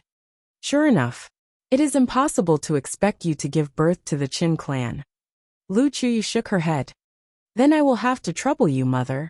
Qin Feiyang smirked. "Kid, are you asking for a beating?" Lu Chuyu's face darkened. "Mother, you don't know, but Grandpa and Great-Grandpa want you and Father to have a few more children." Qin Feiyang said. "More children?" Lu Chuyu's mouth twitched. He really thought of her as that. After having a good breakfast, Qin Feiyang stood up, looked at Lu Chuyu, and said with a smile, "Then I will go to the spirit state first." Lu Chuyu nodded and said, "Come back early. I will probably come back at least tomorrow. After all, there are too many old friends to visit." Qin Feiyang said, "Then you can have a good gathering with them." Lu Chuyu smiled. "Okay." Qin Feiyang nodded and disappeared with White-Eyed Wolf and Lu Xiaofei. Spirit State. Butterfly Valley. Although the battle back then destroyed everything here, after years of recuperation, it had already recovered. Moreover, just like before, there were all kinds of wild flowers here. Among the flowers, there were medicinal herbs planted, and groups of butterflies were flying among the flowers. It didn't look much different from before. Qin Feiyang suddenly had a trace of surprise on his face. "What?" White-Eyed Wolf looked at him suspiciously. "There are so many familiar auras." Qin Feiyang closed his eyes and carefully sensed for a moment before smiling. Here he sensed old Master Ren's aura and Zhu Yu, who had once protected the Butterfly Valley. There was also Yan Nanshan, Feng Cheng Jiang Jingyi Luo Qinxue, Lu Yan Ji Shui Li Ji Elder Yuan Black Bear King and so on. Almost all his acquaintances were here. There are indeed a lot. White-Eyed Wolf sensed and grinned. Everyone here had an inseparable relationship with them. For example, Lu Yan was once an elder of the Sacred Palace and took care of Qin Feiyang. Li Ji was once the steward of the Treasure Pavilion and later managed it. He even helped Qin Feiyang take care of Luo Qinxue. Ji Shui and Elder 10,000 Zhang also extended a helping hand when Qin Feiyang was in trouble. Yan Nanshan, Jiang Jingyi, and Luo Qinxue naturally didn't need to be mentioned. The three of them treated Qin Feiyang well like their own children. Especially Luo Qinxue. In Qin Feiyang's eyes, she was like a mother. Feng Cheng was Feng Ling grandfather. Zhu Yu used to guard the Butterfly Valley, and was also the Spirit State Mansion Lord before Old Master Ren. Back then, every time he entered the Forgotten Continent, he would interact with Zhu Yu. It could be said that these people were a part of his life that no one could erase. Lu Xiaofei pointed below and said, "Grandpa Ren and the others all live beside that lake." Qin Feiyang looked over and saw small wooden buildings sitting beside the lake in picturesque disorder. He remembered that there was a lake in the Butterfly Valley in the past, and this lake was still in its original position. Actually, all of this was carefully arranged by Grandpa Ren, and the others according to the original Butterfly Valley. Lu Xiaofei sighed. Qin Feiyang was stunned and asked suspiciously, "Why did you restore the original Butterfly Valley?" "Because you will come back sooner or later." They don't want you to look at the scene in front of you when you return to the Butterfly Valley and not feel unfamiliar. Lu Xiaofei said. I see. Qin Feiyang muttered to himself. To even consider such a detail, he was truly considerate.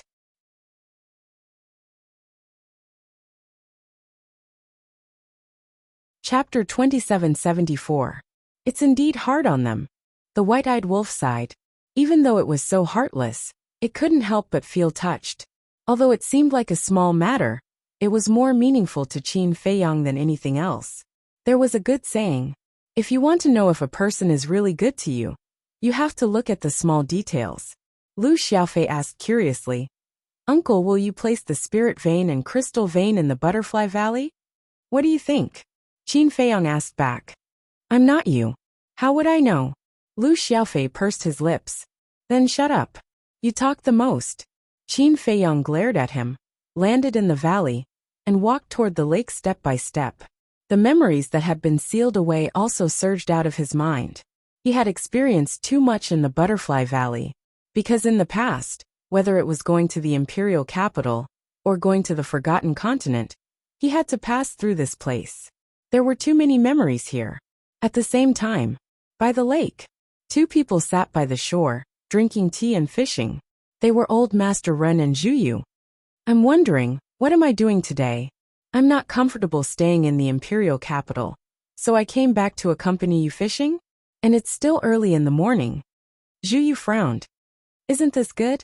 Ordinary life, peaceful days. Old Master Ren chuckled. Zhuyu rolled her eyes at him, turned to look at the courtyard next to them, and said, Qianxue, is breakfast ready? Soon. Smoke curled up in the courtyard, and a gentle voice came out. The owner of this voice was Luo Qianxue. A year's plan is in the spring, and a day's plan is in the morning. The morning air is so good. Soon. Another old man walked out, stretched lazily, and walked to Old Master Ren and Zhuyu. He poured a cup of tea, took a sip and said with a smile, Good morning. Good morning. Look at what time it is now. Qianxue has been busy all morning, and you're only up now. Zhuyu glared at the old man. Qianxue is still young. How can an old man like me compare to her? The old man chuckled as he grabbed a fishing rod and sat on a small stool to fish. Old Feng, Shuang, and the rest won't be coming back today.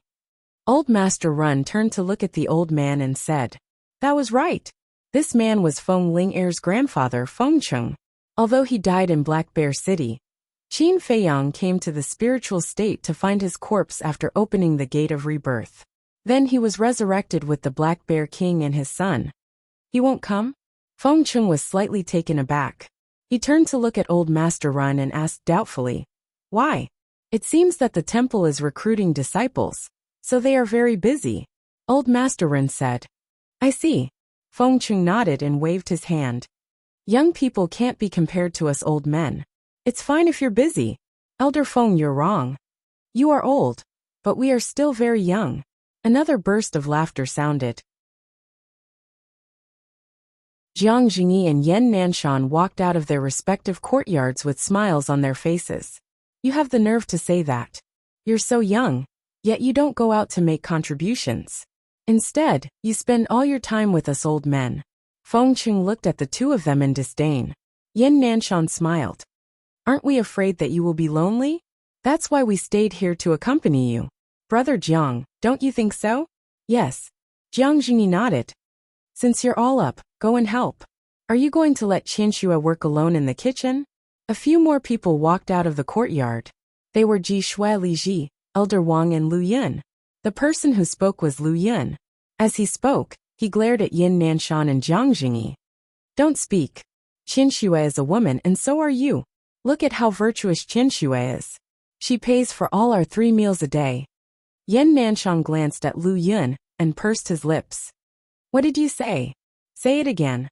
Lu Yun immediately went forward and grabbed Yin Nanshan's ear. Can't I speak the truth? Yin Nanshan mumbled. Can the truth be said in front of a woman? Lu Yun snorted coldly and tugged at Ji Shui. Don't stay with these stinky men. Let's go help Qianxue.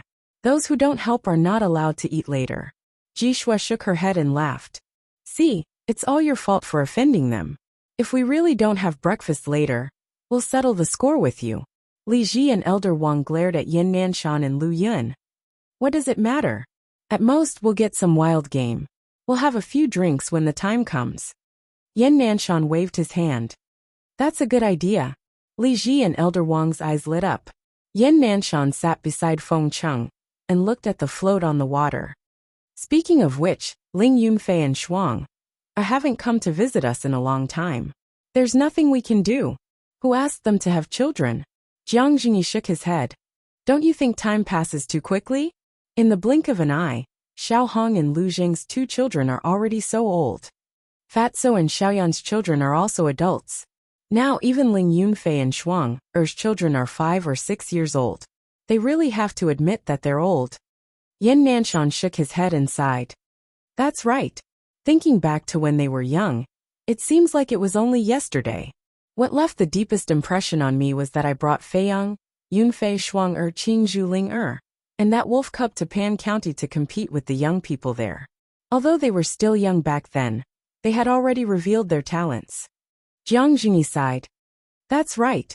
It's not without reason that they can achieve what they do today. I just don't know if Feiyang is alive or dead now. Yin Nanshan looked up at the sun and muttered. With Qin Feiyang's brains and methods, will anything happen to him? A loud and clear voice sounded. The Black Bear King and his son walked out of a cave. The bear cub had also grown up. Its size was comparable to the Black Bear King. That's true. With Feiyang's talent and personality, no matter where he goes, he is destined to be a dragon among men. Yin Nanshan nodded. All right, it's time to eat. At this moment, a dignified and virtuous woman walked out with a bowl and chopsticks. In the courtyard, there was a large round table with 10 wooden stools around it. Hearing that it was time to eat, Yin Nanshan and the others immediately stood up and walked towards the round table with a smile. My dear wife, thank you for your hard work. Jiang Jingyi walked to the woman's side, his rough face full of tenderness. That's right. This woman was Luo Qianxue. You know that I've worked hard. Why aren't you helping? Luo Qianxue rolled her eyes at him. I'll go help right away. Jiang Jingyi chuckled. It's already done. What else do I need your help for? Luo Qianxue said. Help me serve the dishes. Jiang Jingyi said with a smile without turning his head. Hearing this, Luo Qianxue couldn't help but shake her head helplessly. They're so happy. Not far away, the white-eyed wolf whispered. That's right. Qin Feiyang nodded. They had been here for a long time, but they didn't say anything. They just stood there and looked at this group of cute people. Their relationship now is like that of a family. Sometimes even I envy them. Lu Xiaofei said telepathically. After all, this is the life that everyone yearns for. Qin Feiyang smiled and said, Let's go and freeload. Freeload? Lu Xiaofei was stunned and hurriedly said, Didn't we just eat at Grandma's place? Can't we eat again after eating? Qin Feiyang chuckled and strode towards the courtyard, saying loudly, Auntie Shui, add a few more pairs of bowls and chopsticks. Luo Qianxue was about to return to the kitchen when she suddenly heard this voice. She was slightly stunned. Why did this voice sound a little familiar? At the same time, Feng Cheng, Old Master Ren, and the others were also stunned. They immediately turned around and looked in the direction of the voice. When they saw Qin Feiyang, the white-eyed wolf, and Lu Xiaofei walking towards the courtyard, they immediately froze. Feiyang, wolf cub? This wasn't a dream, right? What's going on? Jiang Jingyi walked out with 2 side dishes. Looking at everyone's expressions, he also looked towards Qin Feiyang and the others. He was instantly stunned. Lu Yun and Ji Shui also walked out with 2 side dishes in their hands. When they saw Qin Feiyang and the white-eyed wolf, their bodies suddenly froze. Qin Feiyang, the white-eyed wolf. Why were they here? Illusion, it must be an illusion. Old Master Ren rubbed his eyes and looked at Qin Feiyang again. They were still here. Then it wasn't an illusion? In other words, Feiyang and the white-eyed wolf were really back? But this was too sudden. He was completely unprepared. Crack! Suddenly, the 2 side dishes in Jiang Jingyi's hands slipped to the ground and shattered.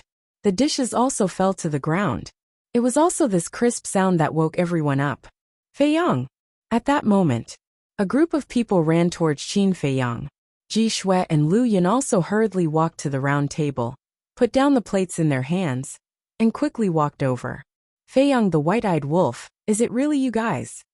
We're not dreaming. A group of people surrounded Qin Feiyang and the white-eyed wolf.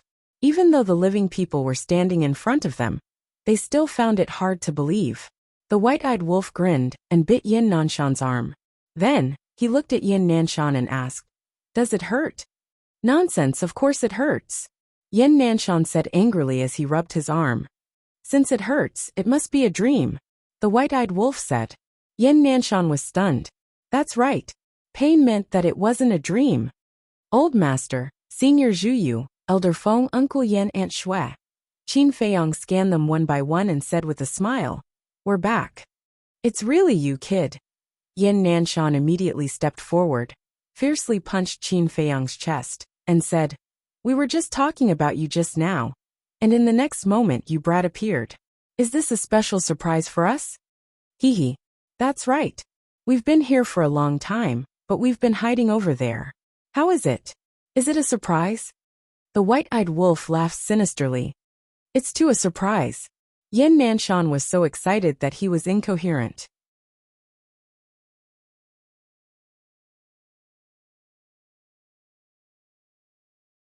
Chapter 2775. How could they not be excited? It had been a few hundred years since Qin Feiyang left Great Qin. To mortals, this was a few lifetimes. Although Yin Nanshan and the others were all cultivators, and were not weak, they were now living the lives of ordinary people. Therefore, to them, a few hundred years was too long. They had fantasized countless times that one day, Qin Feiyang would suddenly stand behind them, fiercely pat their shoulders, and give them an unexpected surprise. "Everyone, I'm back." They didn't expect that at this moment, he would really give them a surprise. It was simply unexpected. "It's good that you're back." Luo Qinxue walked in front of Qin Feiyang, grabbed Qin Feiyang's hand, and smiled happily. Her eyes were filled with tears, blurring her vision. "Auntie Shui." Qin Feiyang looked at the woman in front of him, and couldn't help but feel his heart ache. In the past, when he was stranded in Iron Ox Town, other than Uncle Yuan, the person who cared about him the most was this woman in front of him. It was as if she treated him as her biological child. Sometimes, even her daughter Luo Qingzhu couldn't help but feel jealous. It could be said that, during that period of time, he enjoyed a long-awaited period of maternal love. To be able to see this mother-like existence again, he was extremely happy. "Don't let Feiyang stand there all the time. Lu Yun, hurry up and get a few more sets of bowls and chopsticks. Prepare to eat," Jiang Jingyi urged. Okay. Lu Yun came back to her senses and ran into the backyard. Just as she turned around, she quietly wiped away the tears at the corner of her eyes. Yes. Sit here." Luo Qinxue pulled Qin Feiyang and turned to walk towards the round table. Old Master Ren and the others looked at each other, wiped away their tears, and walked towards the round table with smiles on their faces. "Grandpa Ren, you guys are too much. Uncle is back, and you treat us like air," Lu Xiaofei complained unhappily. Everyone was stunned. "Rascal. Usually, when you come to play, I've never seen you be so polite to us," Yin Nanshan scolded jokingly. Hearing this, Lu Xiaofei rubbed his head and chuckled. As expected, he was not polite at all. He ran to the round table and sat down. After everyone was seated, Yin Nanshan asked, "Feiyang, white-eyed wolf, when did you guys come back?" 3 days ago, Qin Feiyang said. Yin Nanshan frowned and said, "Then why aren't you in the capital to accompany your mother? It hasn't been easy for your mother all these years." "What a joke. How could giving birth to 7 children be easy?" Qin Feiyang smiled and said, "I was in a hurry to visit you. I'm really touched by your words. Why don't we do it a little?" Yin Nanshan took out a wine jar the size of a rubber ball from his chinquan bag and grinned. "What are you doing early in the morning?" Lu Yin walked out with a bowl and chopsticks and glared at Yin Nanshan. "I'm just happy." Yin Nanshan smiled. "What's the situation?" Qin Feiyang and the white-eyed wolf looked at each other. There seemed to be something wrong with Lu Yin and Uncle Yen. "Uncle, you don't know. They have already. Lu Xiaofei stuck out two thumbs, moving them up and down. His smile was extremely ambiguous. Oh. Qin Feiyang was puzzled. What did he mean? Lu Xiaofei was helpless. Uncle, you really don't understand. You insist that I explain that they have already become partners. Qin Feiyang was stunned. The white-eyed wolf also looked at Yin Nanshan and Lu Yin in shock. It can't be. The two of them actually became partners? When Yin Nanshan and Lu Yin saw this, they looked a little embarrassed. Haha. A single man and a single woman will develop feelings over time. We'll talk about it again. They're not young anymore.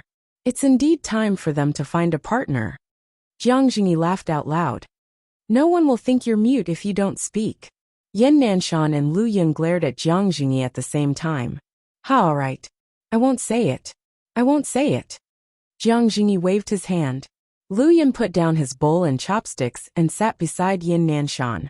He said with a smile, Feiyang, I'm sorry for making a fool of myself. No. This is a good thing. I have to congratulate you. Qin Feiyang waved his hand and stood up with cupped hands. Congratulations to Uncle Yin and Auntie Yin for getting married. Good. The corners of Yin Nanshan's mouth twitched. What's with your reaction? Lu Yin pricked up his brows. No. Yin Nanshan hurriedly shook his head. It looks like another henpecked husband. The white-eyed wolf shook his head. Haha. The moment that was said, everyone burst into laughter. Qin Feiyang also laughed out loud. He returned to his stool and asked, Then Uncle Yin, Auntie Yin, what about your children? Children? The couple was taken aback. Since you are all together, you should be like my father and mother. Have a bunch of children and grandchildren. Only then will life be fun. Qin Feiyang said with a smile. A bunch? Yin Nanshan was so frightened that he trembled. He hurriedly waved his hand and said, Forget it. We're all so old. There's no need to tire ourselves out. You call this old? Qin Feiyang was speechless. As a cultivator, he had to have a youthful mindset. Some people in the ancient world had lived for tens of thousands, or even hundreds of thousands of years. Didn't they still get married and have children? The white-eyed wolf said, Auntie Shui, Uncle Yin, I heard you talking about Ling Yunfei's children. They're only 5 or 6 years old. Yes. Everyone nodded. That kid isn't good. Look at Lu Zheng and little Hongzi. Their son and daughter have already grown up. Look at Fatso and Li Yan's son. He can already take Lu Xiaofei to Fragrant Moon Brothel. His children are actually so young. The white-eyed wolf shook his head. Uncle Wolf, don't talk nonsense.